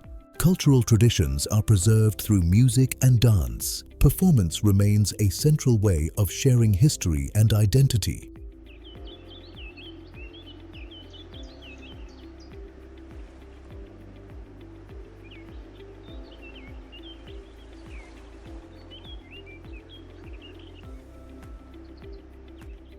Tourism is important but small scale. Low-rise development protects the visual character of the islands.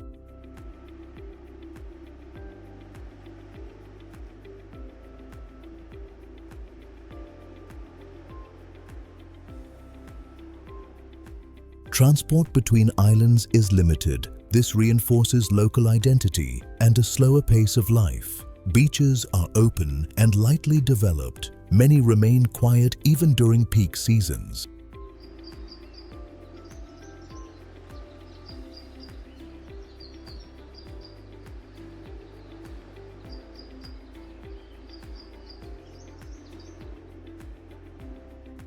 The environment feels open and breathable. Wide skies and gentle trade winds dominate the experience. The Cook Islands offer continuity rather than contrast. Life follows natural cycles more than schedules.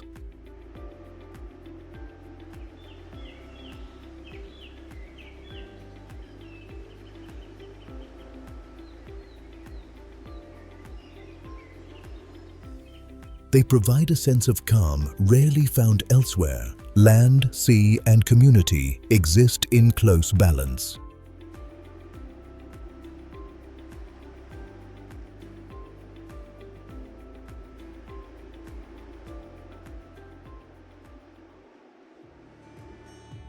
The islands invite presence rather than movement. Visitors often leave with a deeper awareness of time and place.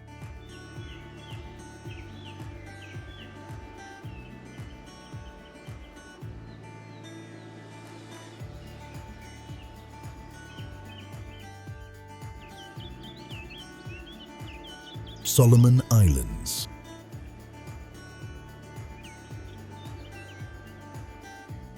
The Solomon Islands are an archipelago in the South Pacific Ocean, east of Papua New Guinea. More than 900 islands spread across warm tropical seas.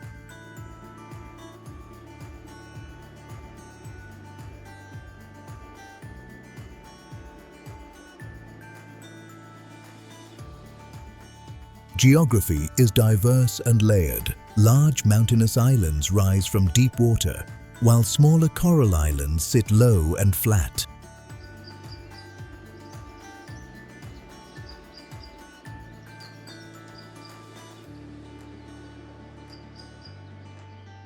Rainforests cover much of the land. Dense vegetation, rivers and waterfalls shape the interior landscapes. Coastlines define everyday life. Villages are commonly located near sheltered bays and natural harbors.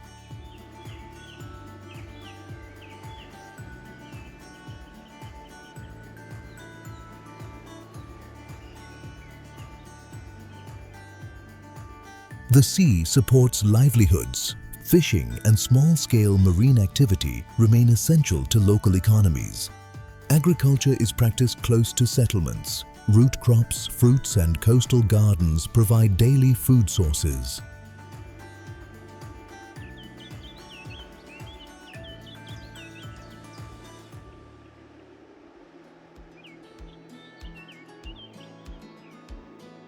Marine ecosystems are exceptionally rich. Coral reefs, lagoons, and open channels support varied fish and sea life.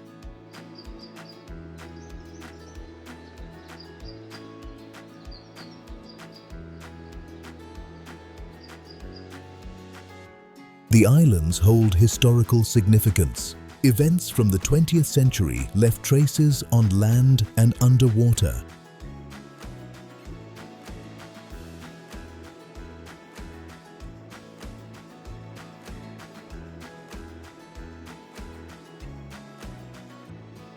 Underwater environments reveal layered history. Ship remains now form habitats within reef systems. Tourism remains limited and low density. Visitors are drawn by nature rather than large facilities. Transport between islands relies on boats and short flights. This reinforces separation and regional identity. Urban centers are small and spread out. Most people live in rural or coastal communities.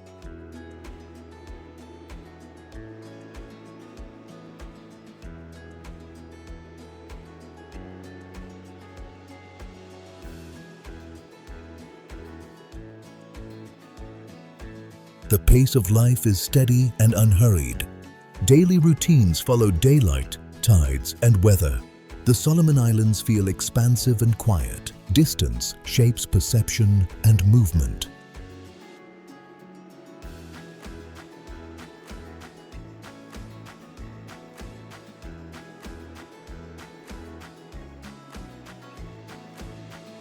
Their character is defined by water and forest.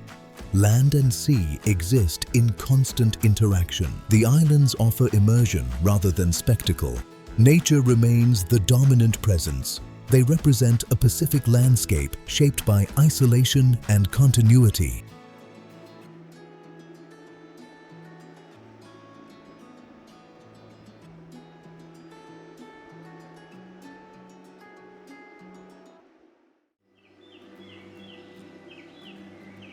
Vanuatu.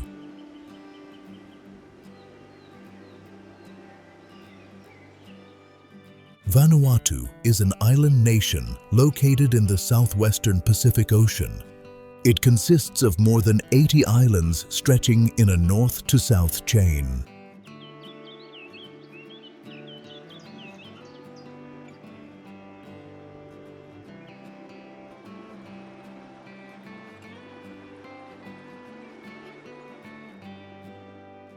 The landscape is shaped by volcanic activity. Mountainous islands rise sharply from the sea, with fertile valleys in between. Several volcanoes remain active. These geological forces continue to shape landforms and soil quality.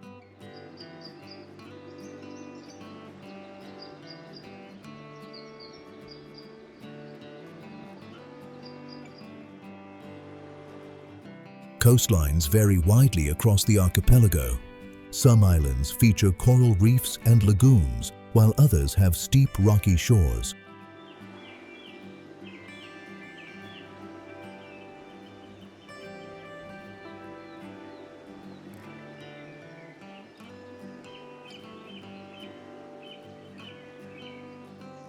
Rainforests cover much of the interior. Dense vegetation supports rivers, waterfalls, and diverse plant life. Human settlement developed around coastal areas. Villages are often located near fishing grounds and freshwater sources.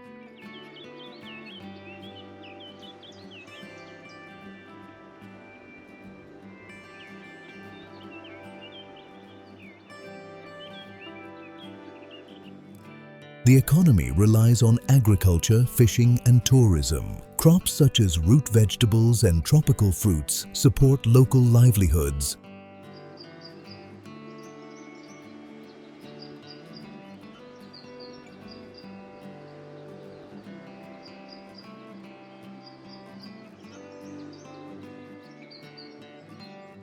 Marine environments are central to daily life. Reefs and clear waters provide food, transport routes, and recreation. Food reflects island resources. Fresh fish, vegetables, coconut, and locally grown produce are common.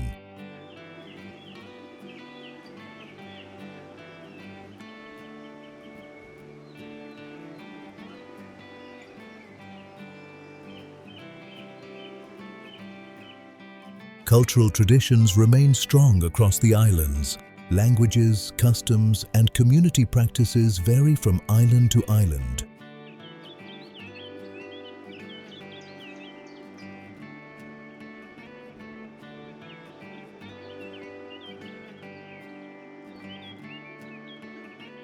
Tourism focuses on nature and simplicity. Visitors seek beaches, diving areas, and undeveloped landscapes. Urban development is limited in scale.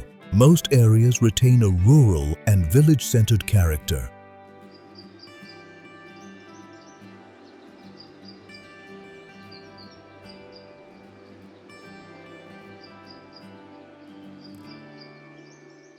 Transport between islands depends on boats and small aircraft. This maintains separation and local identity. Vanuatu offers a sense of openness. Wide horizons and minimal infrastructure shape the experience.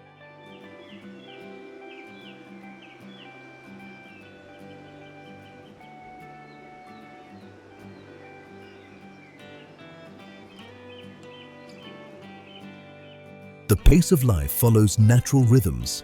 Weather, tides, and daylight guide daily activity. Vanuatu feels raw and grounded. Land and sea remain closely connected.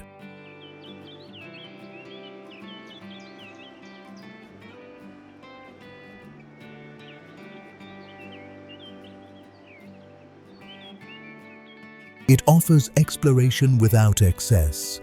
Nature remains the primary presence. The islands leave a quiet impression. They reflect a Pacific world shaped by earth, water, and time.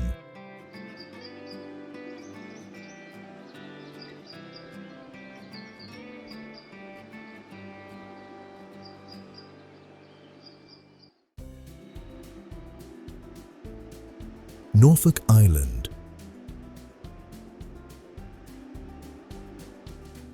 Norfolk Island is a small island located in the South Pacific Ocean. It lies between Australia, New Zealand, and New Caledonia.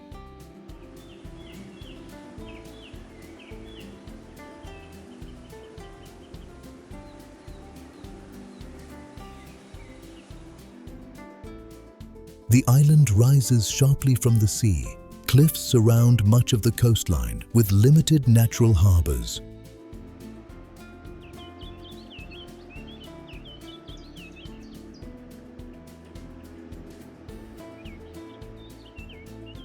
Volcanic origins shape the terrain. Rolling hills and elevated plateaus define the interior landscape.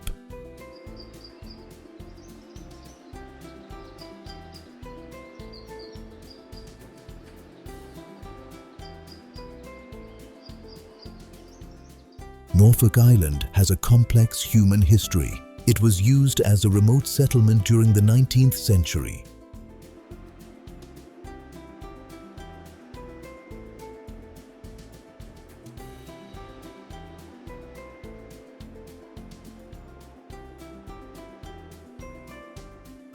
Remnants of this past remain visible. Stone structures and preserved sites reflect earlier periods of use. Today, the island supports a small permanent population. Communities are close-knit and widely spaced.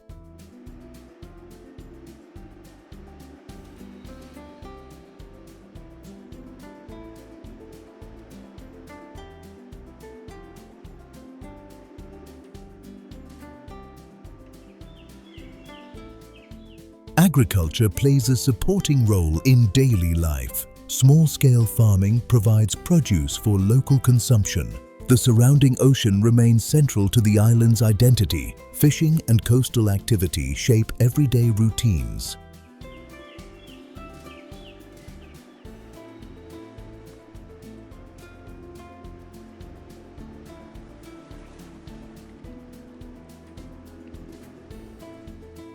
Marine environments are relatively undisturbed. Clear waters support coral, fish, and seabird populations.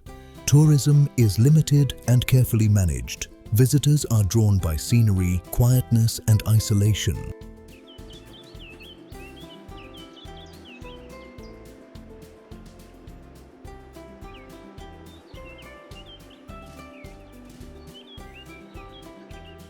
Roads are few and lightly trafficked. Movement across the island feels slow and deliberate. Food culture is simple and local. Meals rely on fresh ingredients and seasonal availability.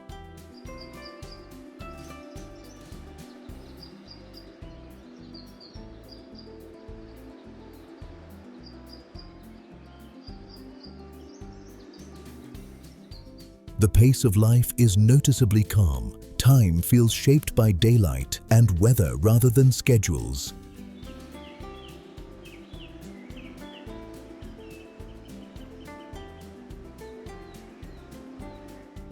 Norfolk Island feels removed from modern density. Silence and open space dominate the experience. Its character is defined by distance. Isolation has preserved both landscape and atmosphere.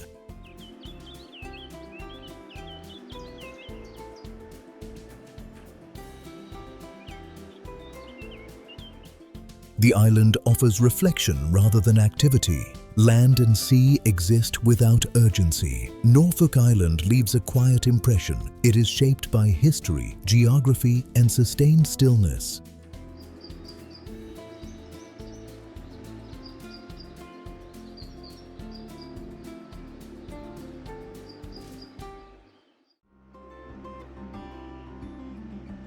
Uluru.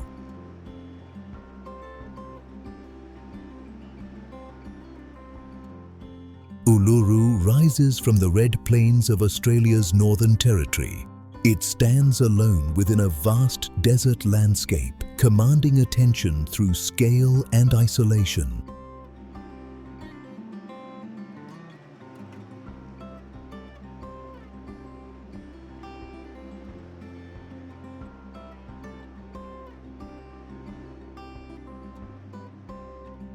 The formation is a massive sandstone monolith.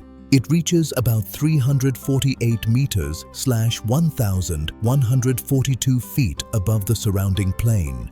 Uluru's surface changes color throughout the day. Sunlight shifts it from deep red to soft orange and muted purple tones.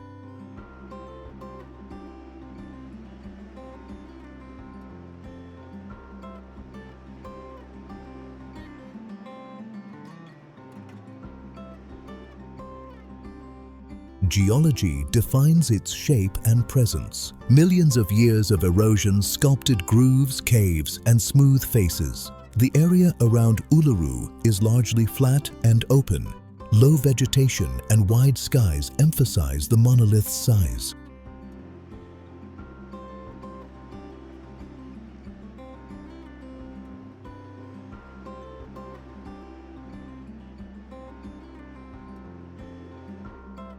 Uluru holds deep cultural importance for local indigenous communities.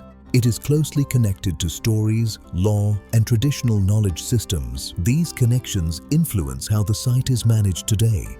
Access and visitor movement follow carefully defined guidelines.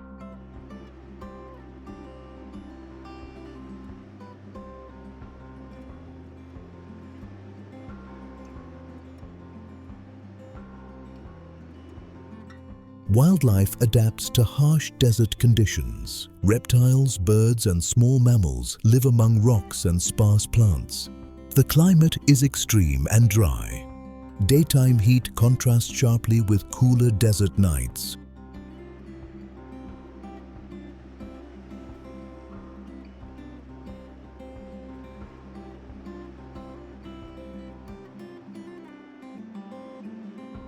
Tourism is tightly regulated to protect the environment.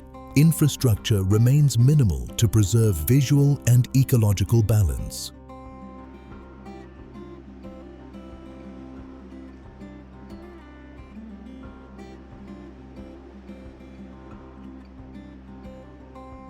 Walking paths circle the base. They allow close observation of texture, scale, and detail. Uluru's power lies in simplicity. One form dominates an immense landscape. The setting encourages stillness and awareness. Silence and space define the experience. Uluru is not just a landmark. It represents endurance shaped by time and land.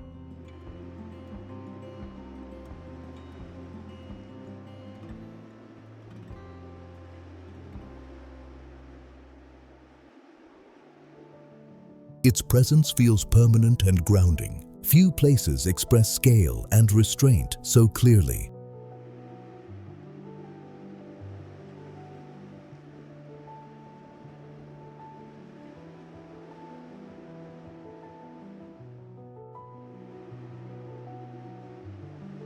Lake Tekapo.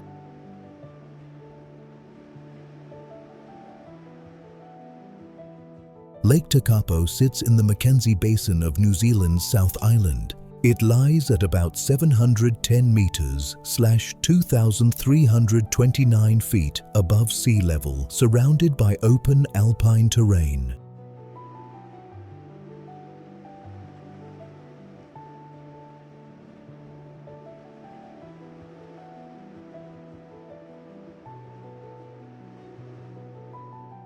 The lake is glacial in origin. Fine rock particles suspended in the water create its distinctive turquoise color. Snow-capped mountains frame the horizon. Wide skies and sparse vegetation emphasize the sense of space.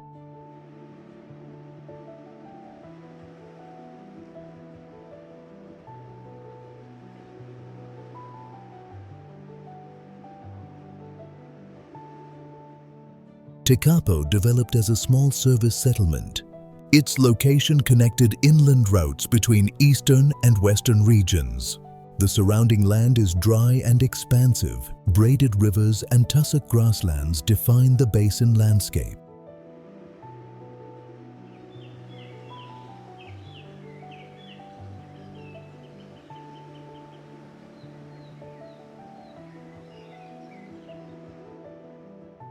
Lake Tekapo plays a central role in regional water management. It supports hydroelectric generation and controlled water flow. Despite infrastructure presence, the environment feels calm. Human structures remain low and visually restrained.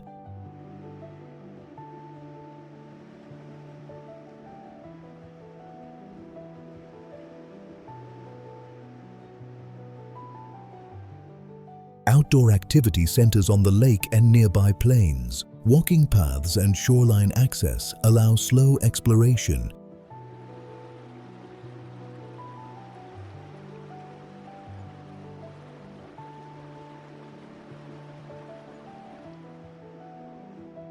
Seasonal change alters the setting dramatically. Summer brings clear light, while winter introduces snow and sharp contrast.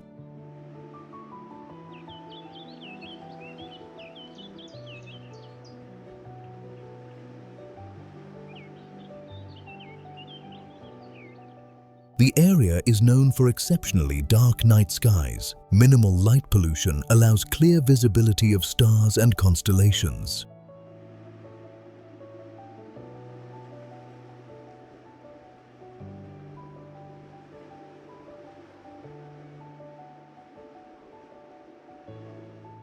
Stargazing has become a defining experience. Night conditions reveal dense star fields and the Milky Way. Local food options are simple and functional. Cafes serve travelers moving through the basin.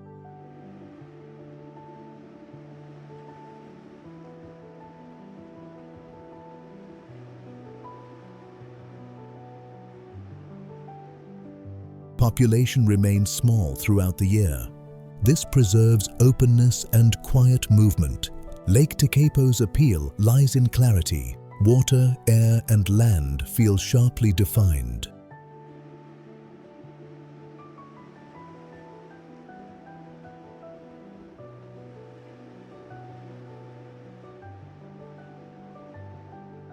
The landscape encourages stillness. Wide horizons, slow perception and pace. Tekapo offers a pause between destinations. It is a place shaped by light, altitude, and silence.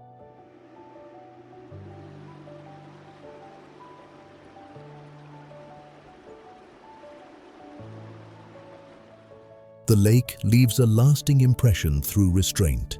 Its beauty comes from openness rather than scale alone.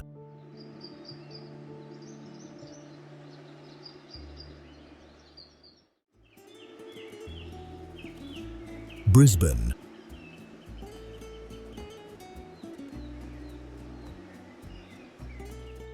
Brisbane is the capital city of Queensland, located along a wide river near Australia's eastern coast. Its setting places subtropical landscapes directly alongside an expanding urban core.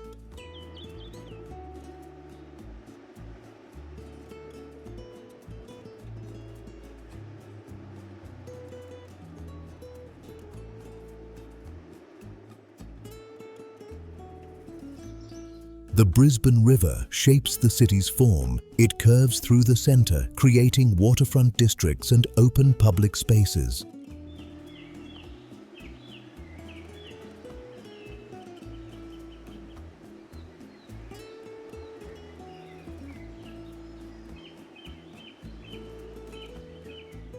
Climate influences daily routines.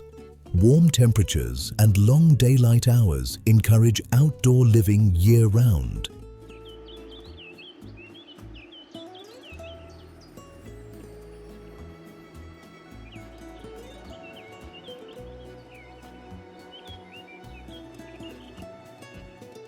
The city developed as a river port. Trade and transport along the water supported early growth and settlement. Today, Brisbane serves as a major economic hub. Finance, education, technology, and health services drive employment.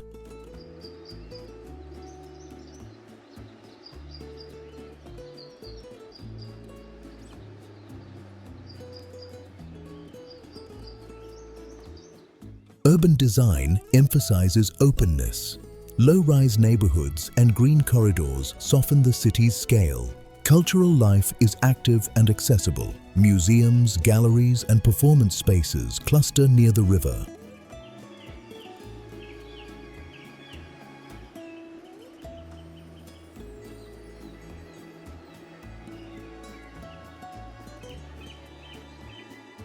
Food culture reflects regional produce. Fresh seafood, tropical fruits, and local ingredients are widely used. Parks and riverwalks are part of everyday life. Residents use these spaces for exercise, rest, and social activity.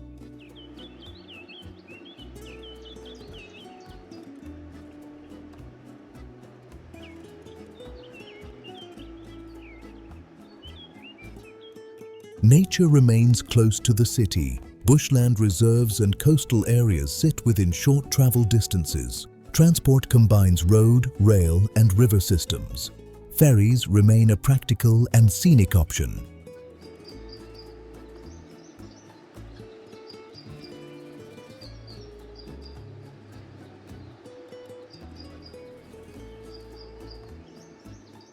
Tourism supports a growing service sector. Visitors use Brisbane as a base for nearby islands and beaches. The city maintains a relaxed atmosphere. Movement feels steady rather than rushed.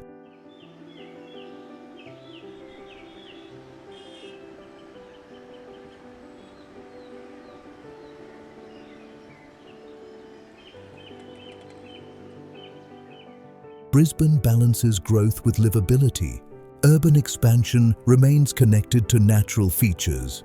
It feels open and sunlit.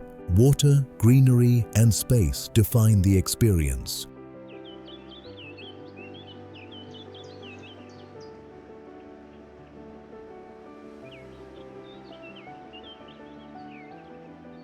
Brisbane offers continuity rather than spectacle. It is shaped by climate, river, and rhythm.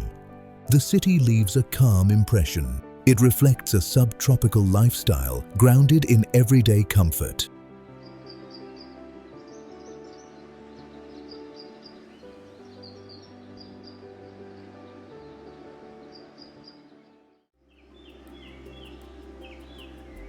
Melbourne.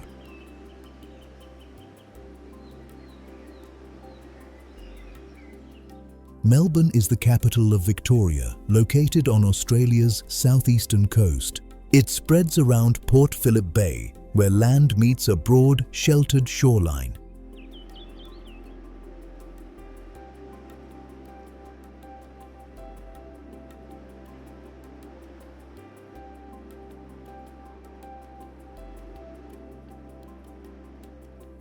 The city grew as a major settlement during the 19th century. Its position supported trade, migration, and early industrial development.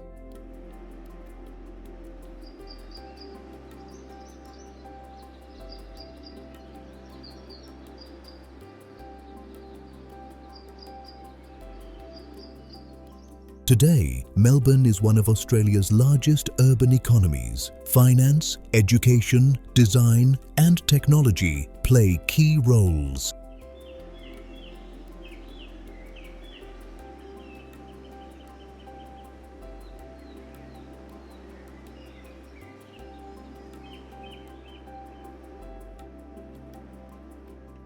The urban layout combines scale with detail. Wide boulevards sit alongside narrow laneways woven through the city centre.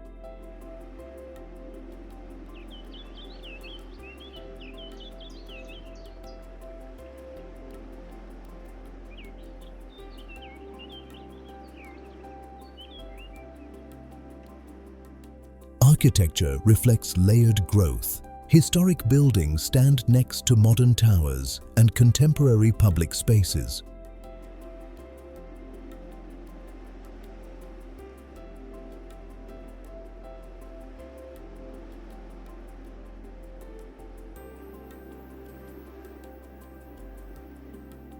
Melbourne's cultural life is highly visible. The city supports theatres, galleries, and a strong independent art scene. Food culture is central to daily life. Cafes, markets, and neighbourhood eateries shape social routines.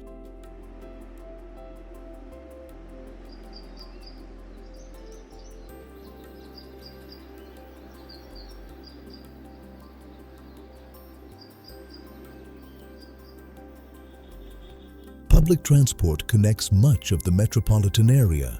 Trams are a defining feature of movement across inner districts. Green spaces soften the dense core. Gardens and river corridors provide open areas for rest and activity.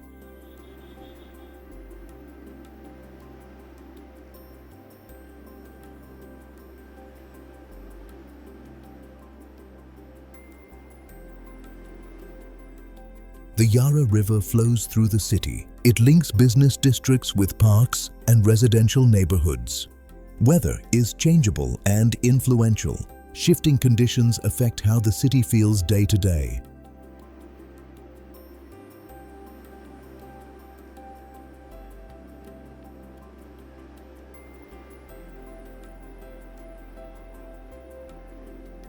Melbourne's neighbourhoods each carry distinct character. Local identity remains strong across districts. Tourism focuses on lifestyle and events. Visitors engage with culture rather than single landmarks.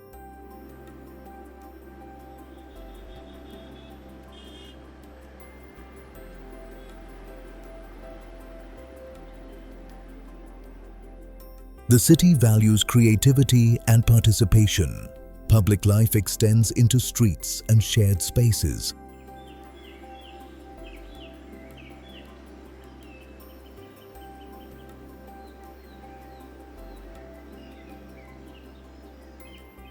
Melbourne feels dynamic yet grounded. Energy is balanced by structure and planning. It is a city shaped by people as much as place.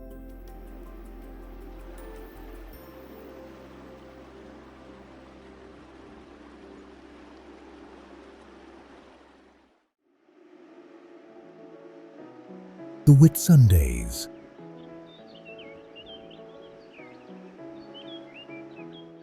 The Whitsundays are a group of islands off the coast of Queensland, Australia. They sit within the central section of the Great Barrier Reef region.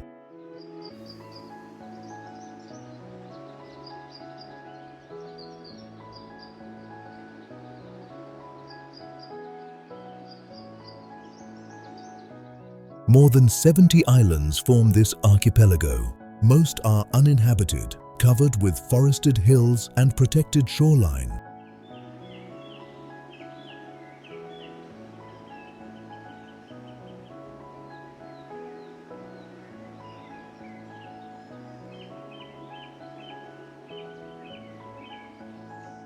The geography is defined by contrast. White silica beaches meet shallow turquoise waters and deeper reef channels.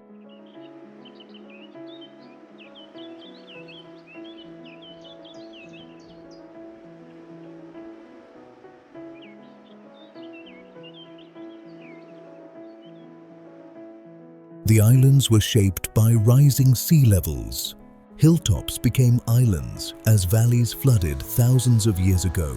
Water clarity is a defining feature. Sheltered seas allow visibility suitable for swimming and reef observation.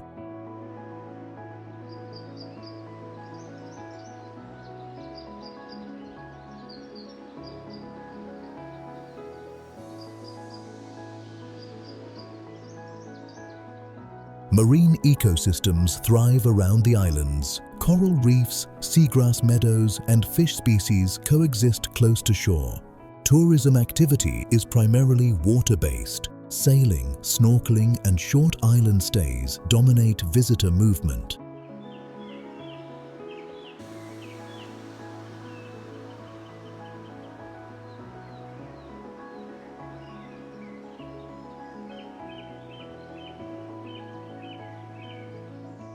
Access is controlled through designated ports. This helps limit pressure on sensitive coastal environments. On land, walking tracks lead to elevated viewpoints. These reveal wide panoramas of sea, islands, and reef patterns.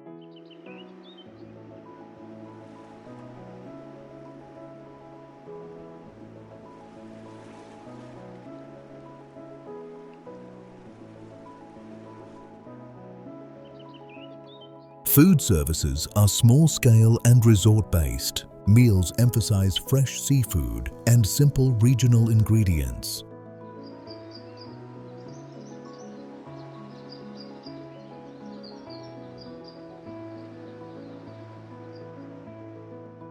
permanent populations are limited. Most islands remain free from dense development. Weather patterns influence daily rhythm.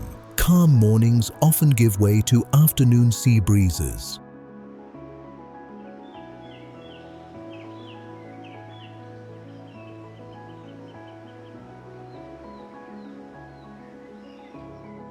The Whitsundays feel open and spacious. Horizon lines remain uninterrupted by urban structures. Movement here is slow and deliberate. Travel follows tides rather than roads.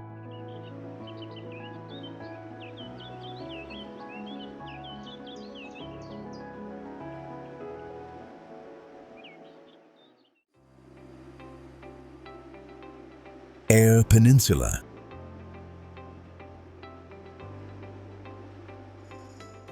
The Eyre Peninsula extends into the Southern Ocean along South Australia's coast. It is a wide triangular landform shaped by cliffs, bays, and open plains.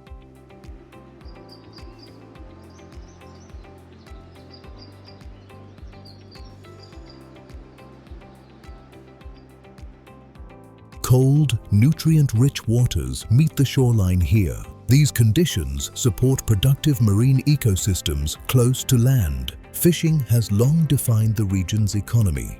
Coastal towns developed around natural harbors and working jetties.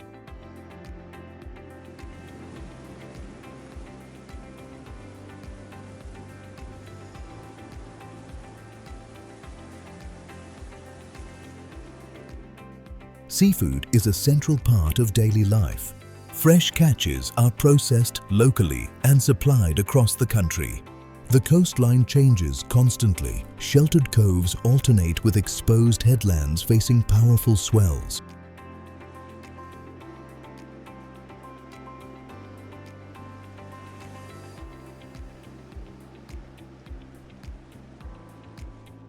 Inland landscapes are dry and expansive. Low vegetation and open horizons emphasize distance and scale. Small communities remain spread out. Population density is low, preserving quiet movement and open space.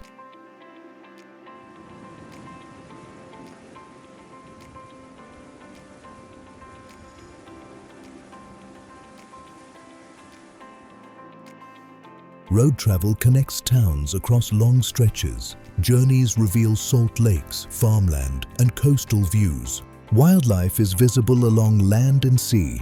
Seabirds nest on cliffs, while marine species move through nearby waters.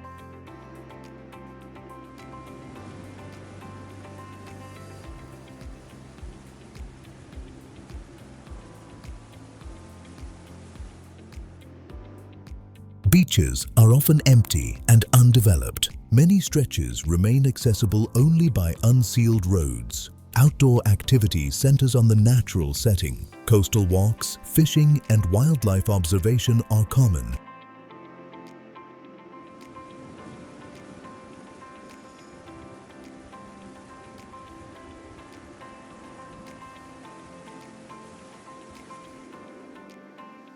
Tourism remains low impact. Visitors come for space, clarity, and contact with the environment. The region operates at a steady pace. Time follows tides, daylight, and weather patterns.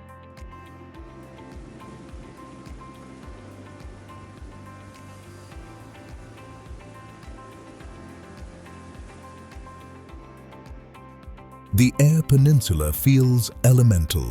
Rock, water, and wind shape the experience. It offers exposure rather than comfort. Landscapes remain honest and unembellished.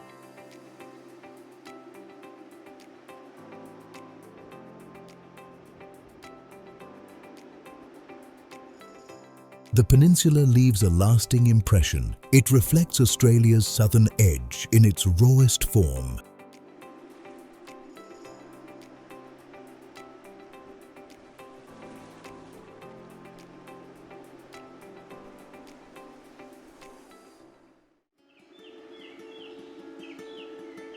Noosa.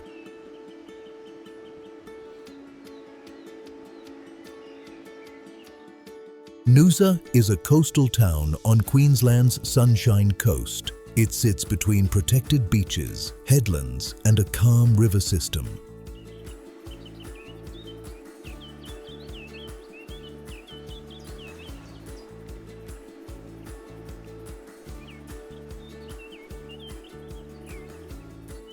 The coastline is gently curved and sheltered. Clear water and fine sand define the main beaches along the bay. Behind the shore, coastal forests rise quickly. Noosa National Park reaches the ocean, creating rare land-to-sea continuity.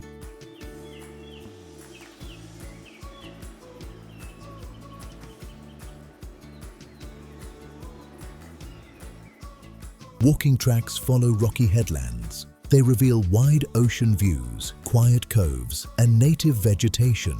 The Noosa River shapes the inland landscape. Its slow-moving waters support kayaking, boating, and shoreline paths.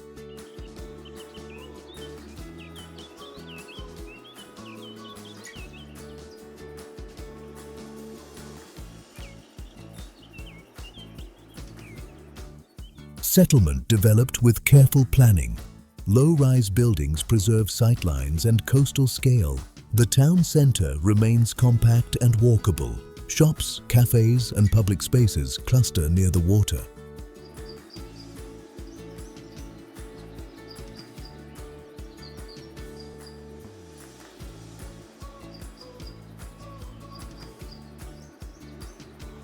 Local food culture reflects coastal living. Fresh produce and seafood-based meals are common and seasonal. Wildlife is part of the everyday setting. Bird life is visible along the river, while marine species move offshore.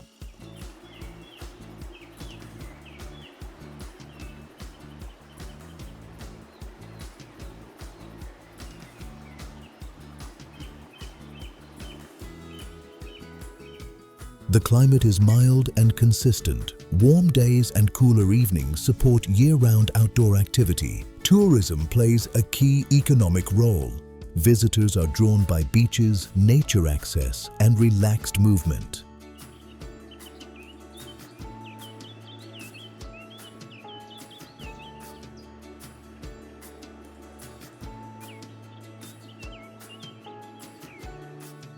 Despite popularity, development is controlled. Protected areas limit expansion and preserve natural character. Beaches vary in energy. Some support swimming and recreation. Others remain quieter and less accessed.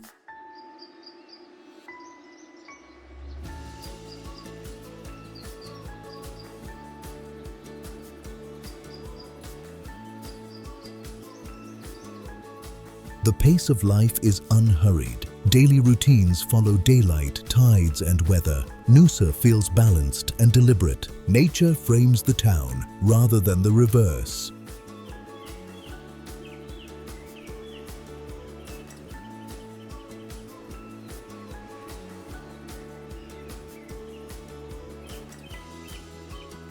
It offers clarity rather than excess. Land, water, and community coexist with restraint.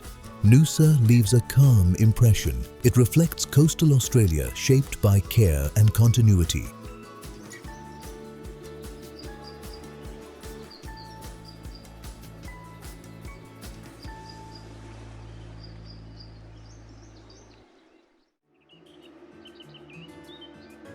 Kaikoura.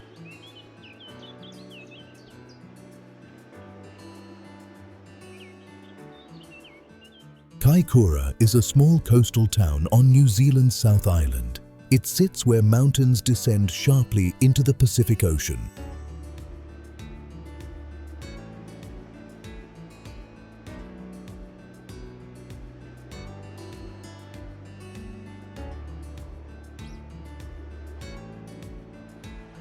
The landscape is defined by contrast. Snow-capped peaks rise directly behind a narrow coastal plain. Offshore waters are unusually deep. A submarine canyon drops to more than 1,000 meters, 3,281 feet close to shore.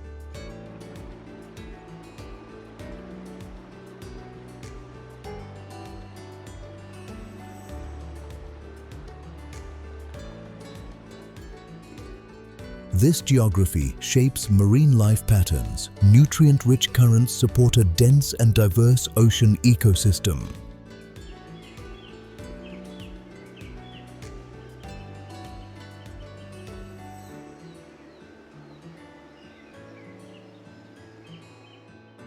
The town developed around fishing and coastal trade. Its location provided direct access to deep water resources. Seafood remains central to local food culture. Freshly caught fish and shellfish are widely available.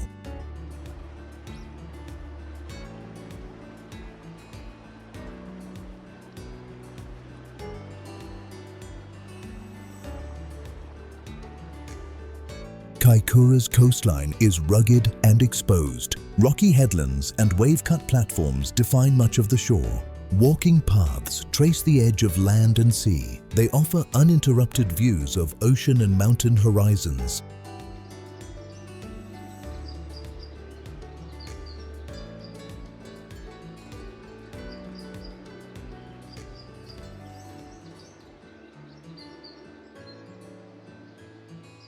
The surrounding ranges influence climate and light.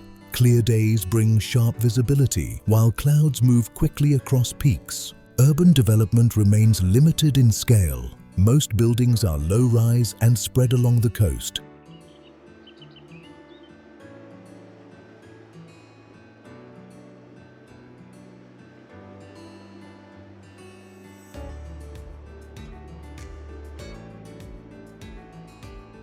Tourism supports the local economy. Visitors are drawn by the setting rather than large attractions. The town maintains a quiet, grounded atmosphere. Daily life moves at a measured pace.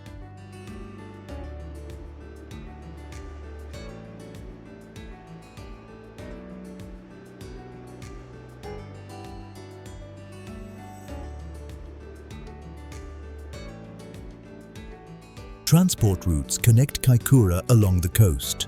Rail and road lines follow narrow corridors between land and sea. Natural forces remain visible everywhere. Earth, water, and sky meet without obstruction.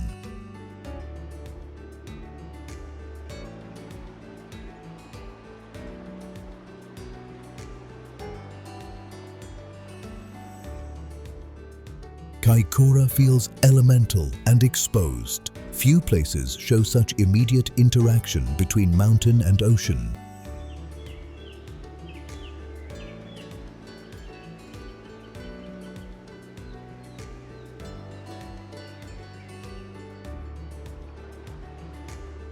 Its appeal lies in proximity.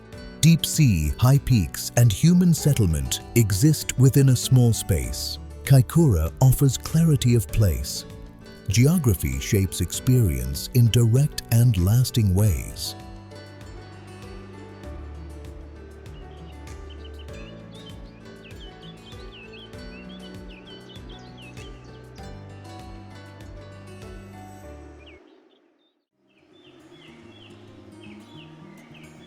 Moorea Beach.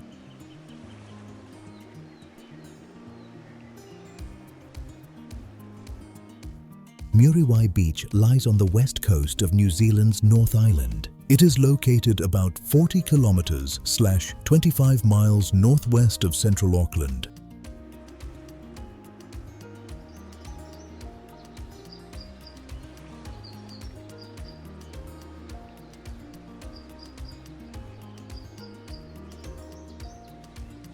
The beach stretches for several kilometers along the Tasman Sea. Dark volcanic sand defines its broad, open shoreline. Powerful ocean swells shape the coastline. Waves roll in steadily, creating a dramatic and energetic seascape.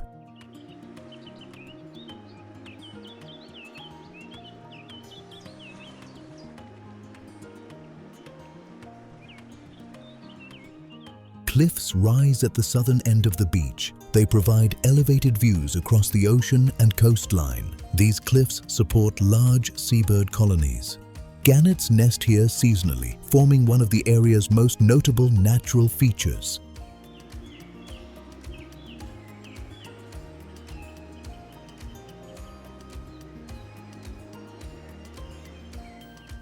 The The surrounding environment feels raw and exposed. Strong winds and open horizons emphasize the beach's wild character. Inland areas are shaped by coastal grasslands and low vegetation. Natural dunes separate the beach from nearby farmland.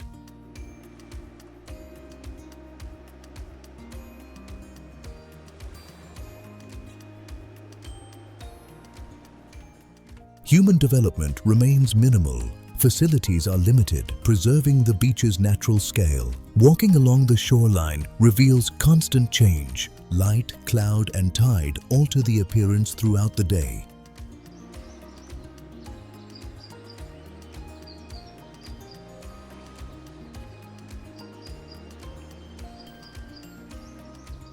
The beach is popular for coastal recreation. Walking, photography, and ocean observation are common activities. Swimming conditions can be challenging. Strong currents and shifting surf require caution near the water.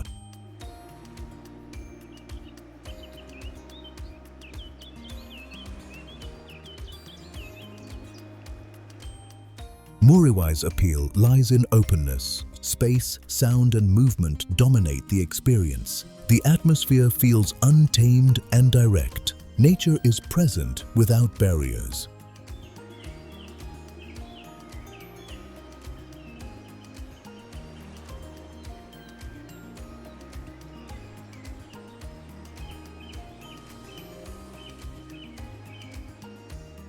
The beach offers contrast to urban life. Distance from the city creates a sense of separation. Moorea Beach is shaped by wind and water. Its identity comes from exposure rather than shelter.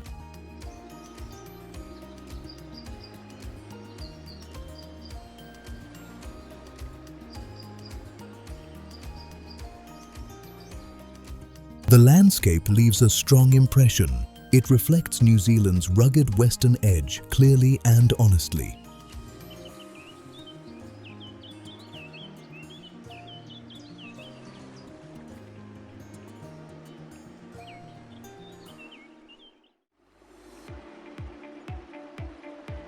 Wanaka.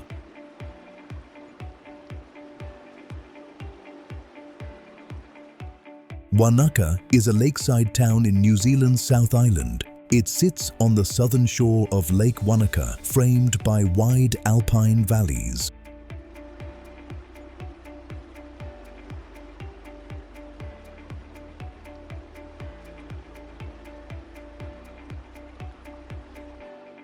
Mountains rise gently behind the town. Their slopes create a sense of openness rather than enclosure. The lake defines the setting. Clear water reflects changing skies and distant peaks throughout the day.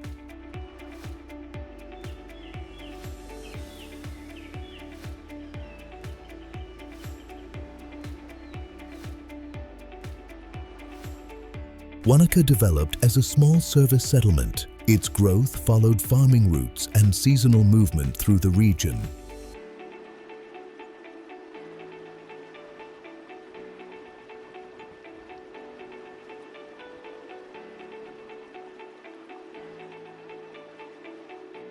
Today, the town remains carefully scaled. Low-rise buildings preserve sightlines toward lake and mountains. Outdoor activity shapes daily life. Walking, cycling, and lakeside paths are part of everyday routines.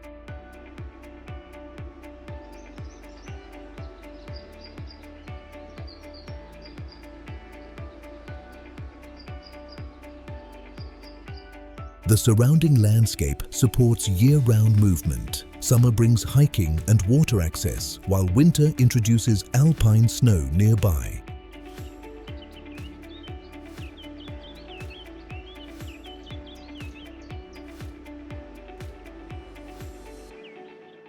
Food culture reflects local production. Regional produce and simple preparation dominate menus and markets. The economy blends tourism with permanent community life. Hospitality and services support visitors without overwhelming the town.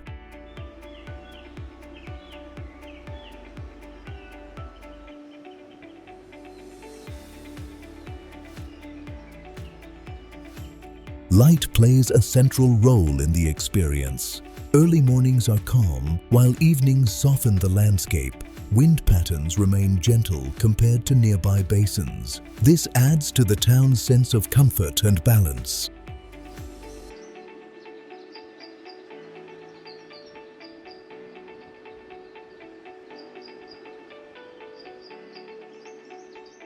Wildlife is present but unobtrusive. Birdlife gathers along the lake edge and wetlands. The pace of life feels intentional. Time is shaped by daylight and seasons.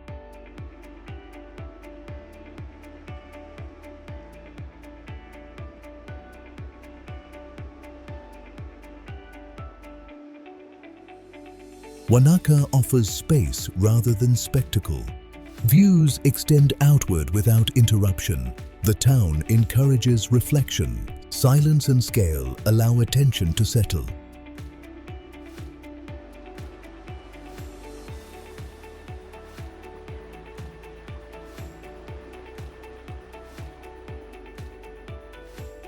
Wanaka's identity is grounded in landscape.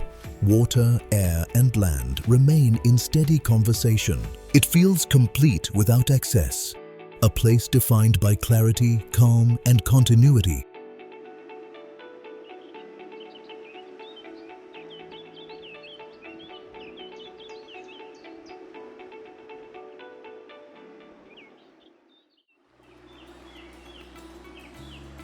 Cathedral Cove.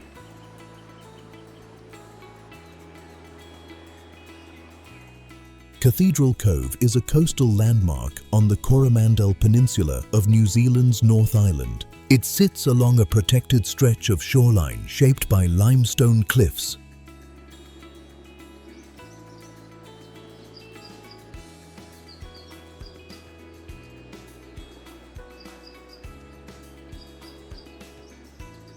The cove is defined by a large natural rock arch. This formation links two crescent-shaped beaches beneath steep white cliffs.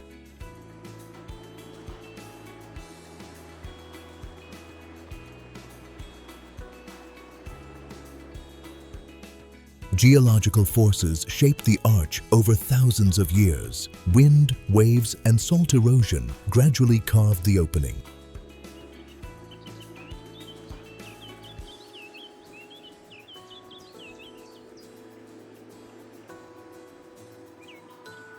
The surrounding water is clear and calm in sheltered conditions. Light reflects off pale rock, giving the sea a soft turquoise tone.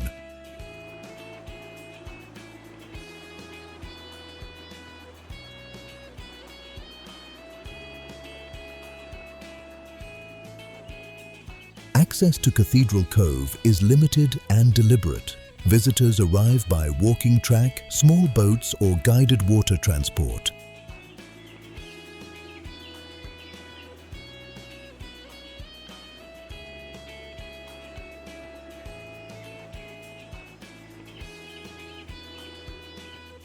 The walk descends through coastal vegetation.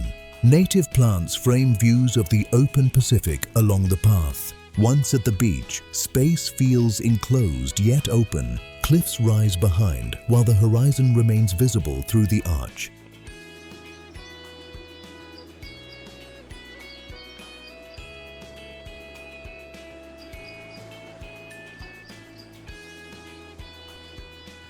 The area supports marine life close to shore.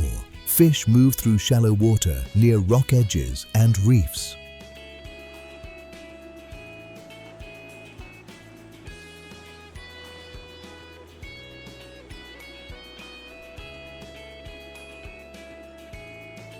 Human development is absent within the cove itself. Facilities are kept outside the natural boundary. This preserves the site's visual integrity. Rock, water, and sky dominate the scene.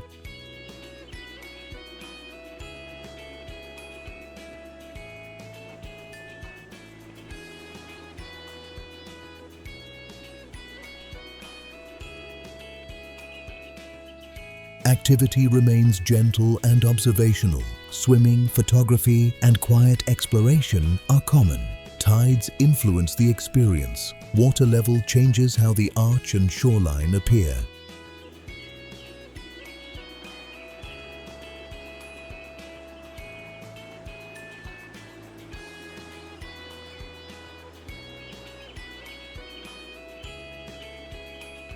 Light shifts across the rock throughout the day. Morning and afternoon bring different textures and colors.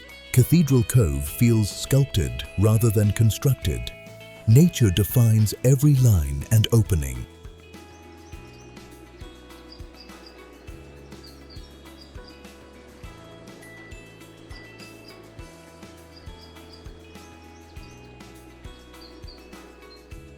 Its appeal lies in proportion and balance. Scale feels human without losing grandeur.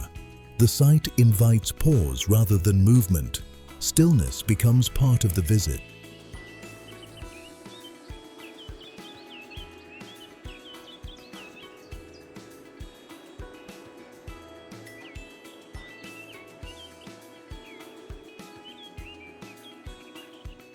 Cathedral Cove represents coastal New Zealand at its most refined, a meeting point of erosion, light and time.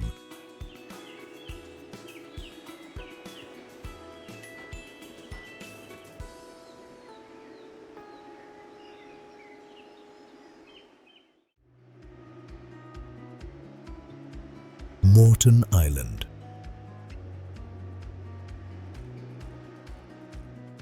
Moreton Island lies off the coast of Queensland, northeast of Brisbane. It is the third largest sand island in the world.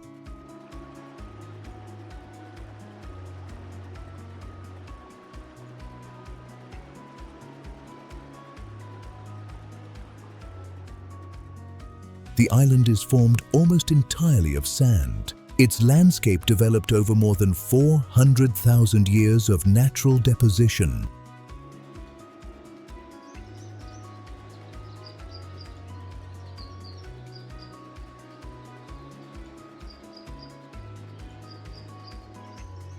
Towering dunes dominate the interior. Some rise over 280 meters (919 feet above sea level. These dunes create sharp contrasts. Bright sand meets dense vegetation and freshwater lakes.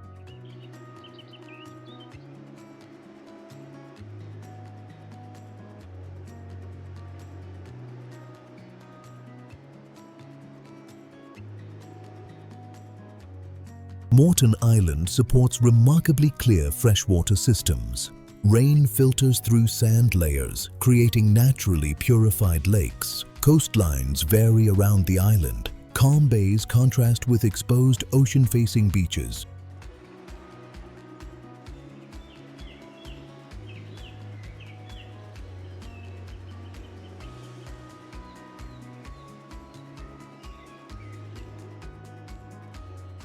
Marine environments surround the island closely. Reefs, seagrass beds, and open water support diverse sea life.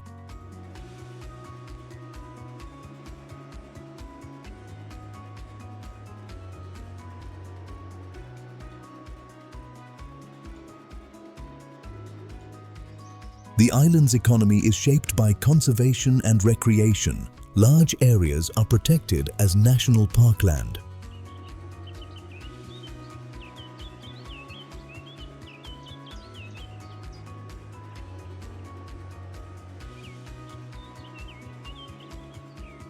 Human settlement is minimal. Access is limited to controlled entry points and designated tracks. Transport across the island relies on four-wheel drive routes. Movement follows sand corridors rather than paved roads.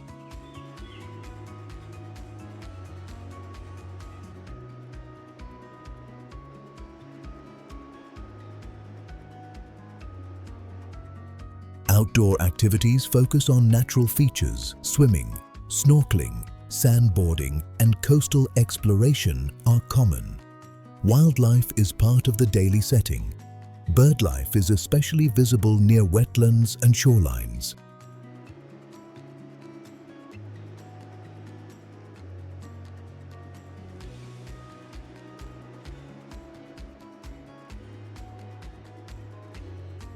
The atmosphere feels open and quiet. Urban sound and structures are largely absent. Weather and tides guide daily rhythm. Plans adjust to wind, light, and water movement.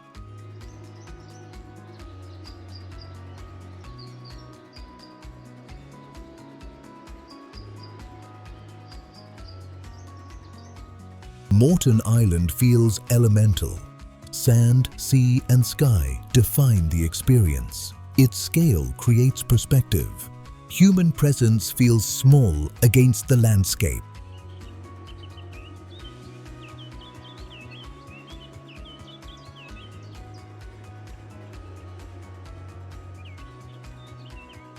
The island offers immersion rather than comfort. Nature remains the primary structure.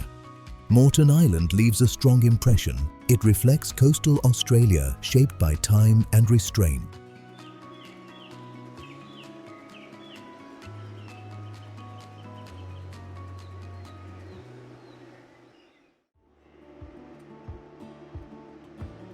Mount Cook.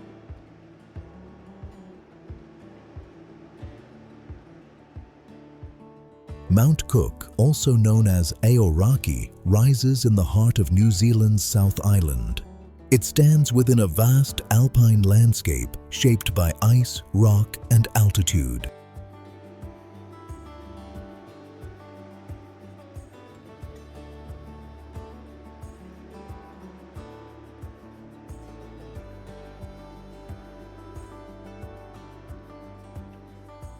The mountain reaches 3,724 meters (12,218 feet) above sea level. It is the highest point in the country. Glaciers surround the lower slopes. Ice flows slowly through valleys, carving sharp ridges and deep basins.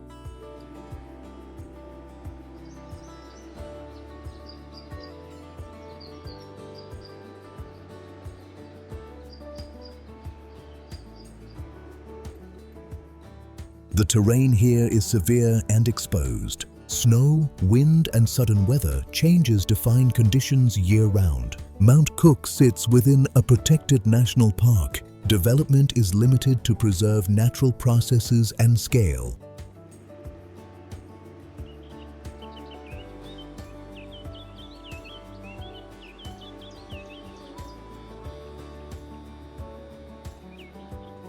Rivers originate from melting ice. They carry fine sediment, giving nearby lakes a pale, milky color. The area supports specialized alpine life. Plants and birds have adapted to cold temperatures and thin soils.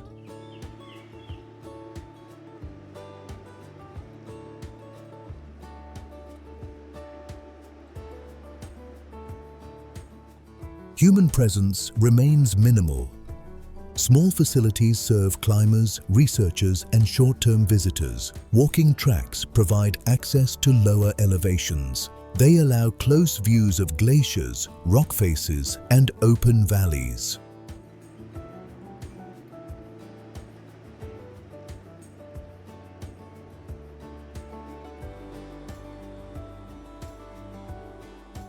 Climbing the peak is technically demanding. Only experienced mountaineers attempt its upper slopes. The mountain dominates the skyline. It shapes light, shadow, and weather patterns across the region.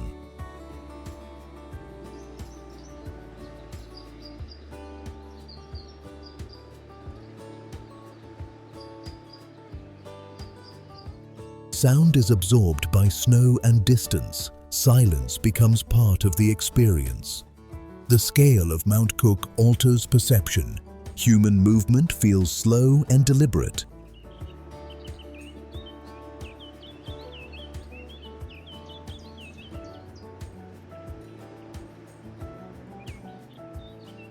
Seasonal change is dramatic. Winter increases ice coverage, while summer reveals rock and meltwater.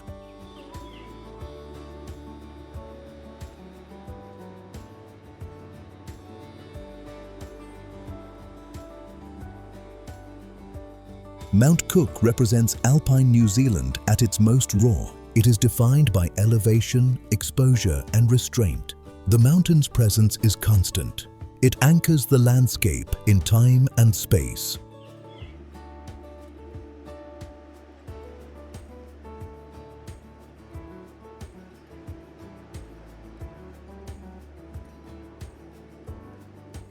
Mount Cook leaves a lasting impression.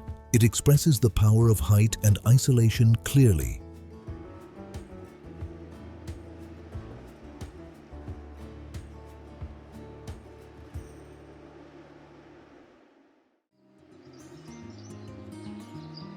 Fitzroy Island.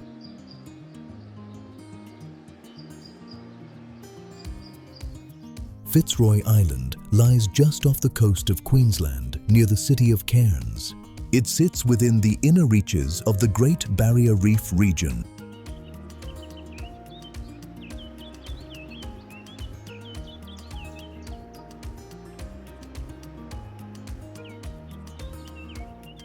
The island is largely protected as national parkland. Dense tropical rainforest covers much of its interior. Granite hills rise from the shoreline. They create shaded slopes and elevated viewpoints over the surrounding sea.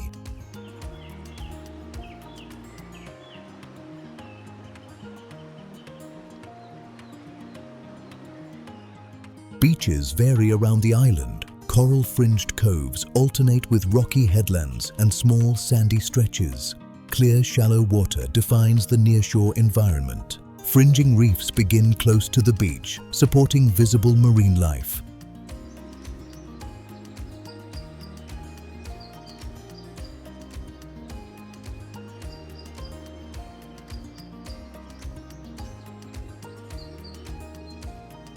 The island's geology shapes its character.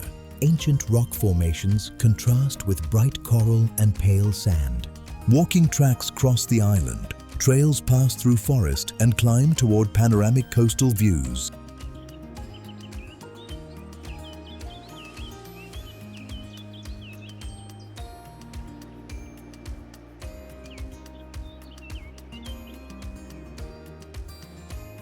Vegetation remains largely undisturbed. Native plants thrive under humid conditions and filtered sunlight. Marine ecosystems are closely connected to the land. Runoff is minimal, helping maintain water clarity near reefs.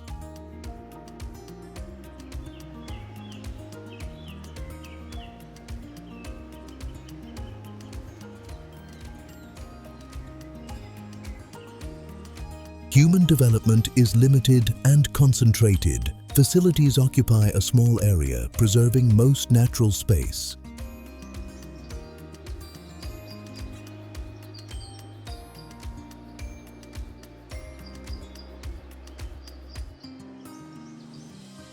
Tourism activity focuses on observation and low-impact access. Snorkeling and shoreline exploration are common experiences.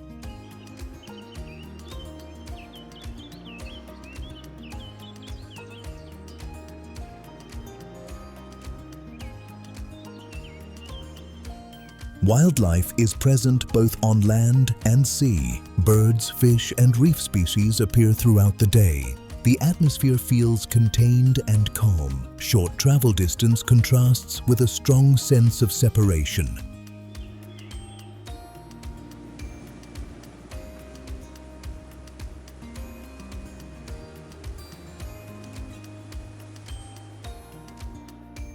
Weather influences daily rhythm. Light rain, sun, and sea conditions shift quickly. Fitzroy Island offers a compact island landscape.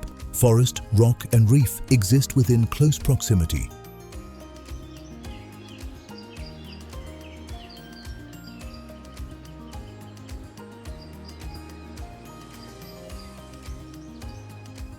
Its appeal lies in immediacy. Nature surrounds visitors from the moment they arrive. The island reflects careful balance. Access and preservation coexist without excess.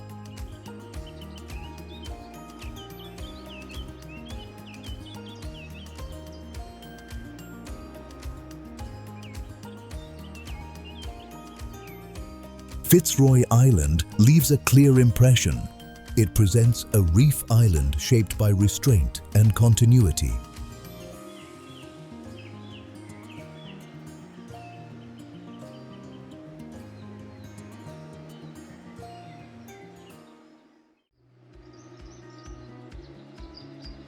Cape Le Grand National Park.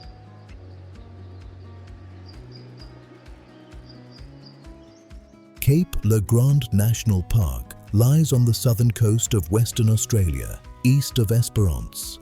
It stretches between granite headlands, open plains, and the Southern Ocean.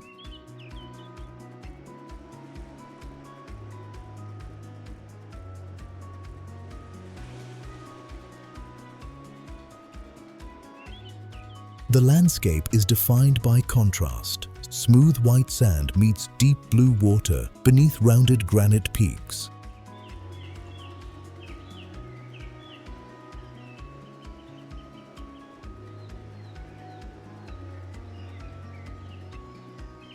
Lucky Bay is one of the park's most recognized beaches. Its sand is fine and pale, and the shoreline curves gently along calm water.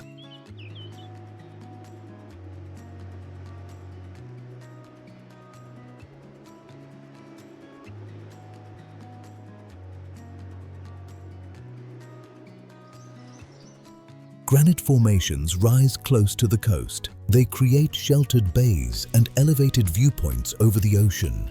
The park's interior is open and lightly vegetated. Low heathland and grass plains extend toward distant hills.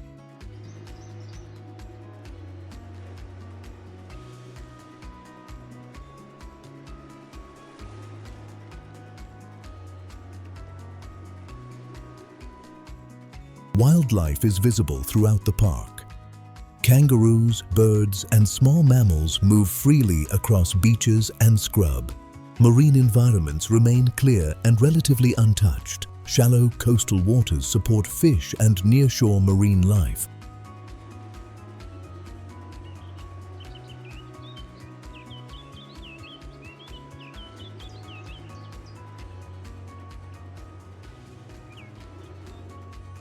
Human access is carefully managed. Roads and campsites are limited to preserve natural balance. Walking tracks lead to headlands and peaks. These routes offer wide views across sea, sand, and sky.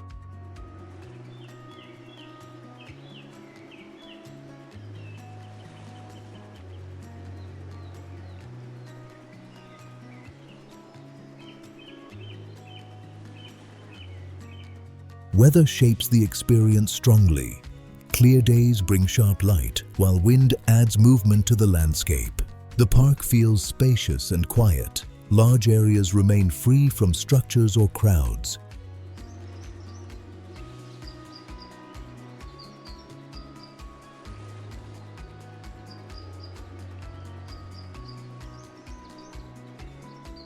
Recreation centers on simple interaction with nature. Swimming, walking, and coastal observation are the main activities. Camping areas are basic and controlled.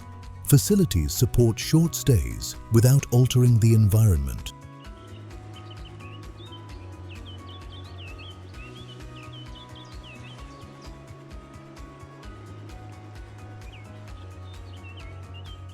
Cape Le Grand emphasizes openness. There are few barriers between land and sea. The scale of the landscape is calming. Wide horizons, slow movement, and attention.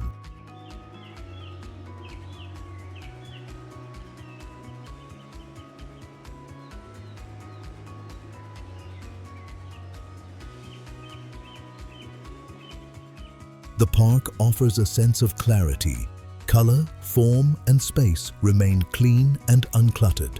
Cape Le Grand National Park reflects southern Australia at its purest. Wind, water, and rock shape a coastline left largely intact.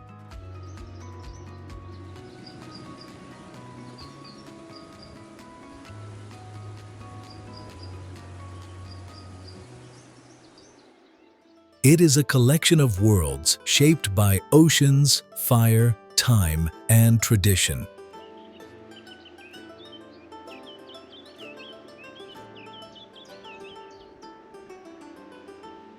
From ancient gorges and towering mountains to remote islands and living cultures, every place you've seen carries its own rhythm and story.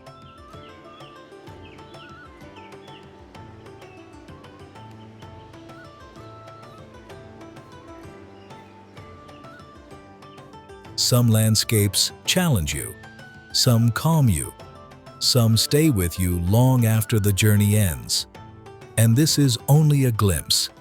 Oceania always has more waiting beyond the horizon.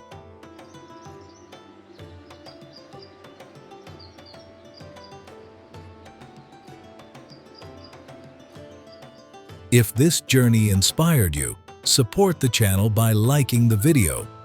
Subscribe to continue exploring the world, one remarkable destination at a time. And tell us in the comments.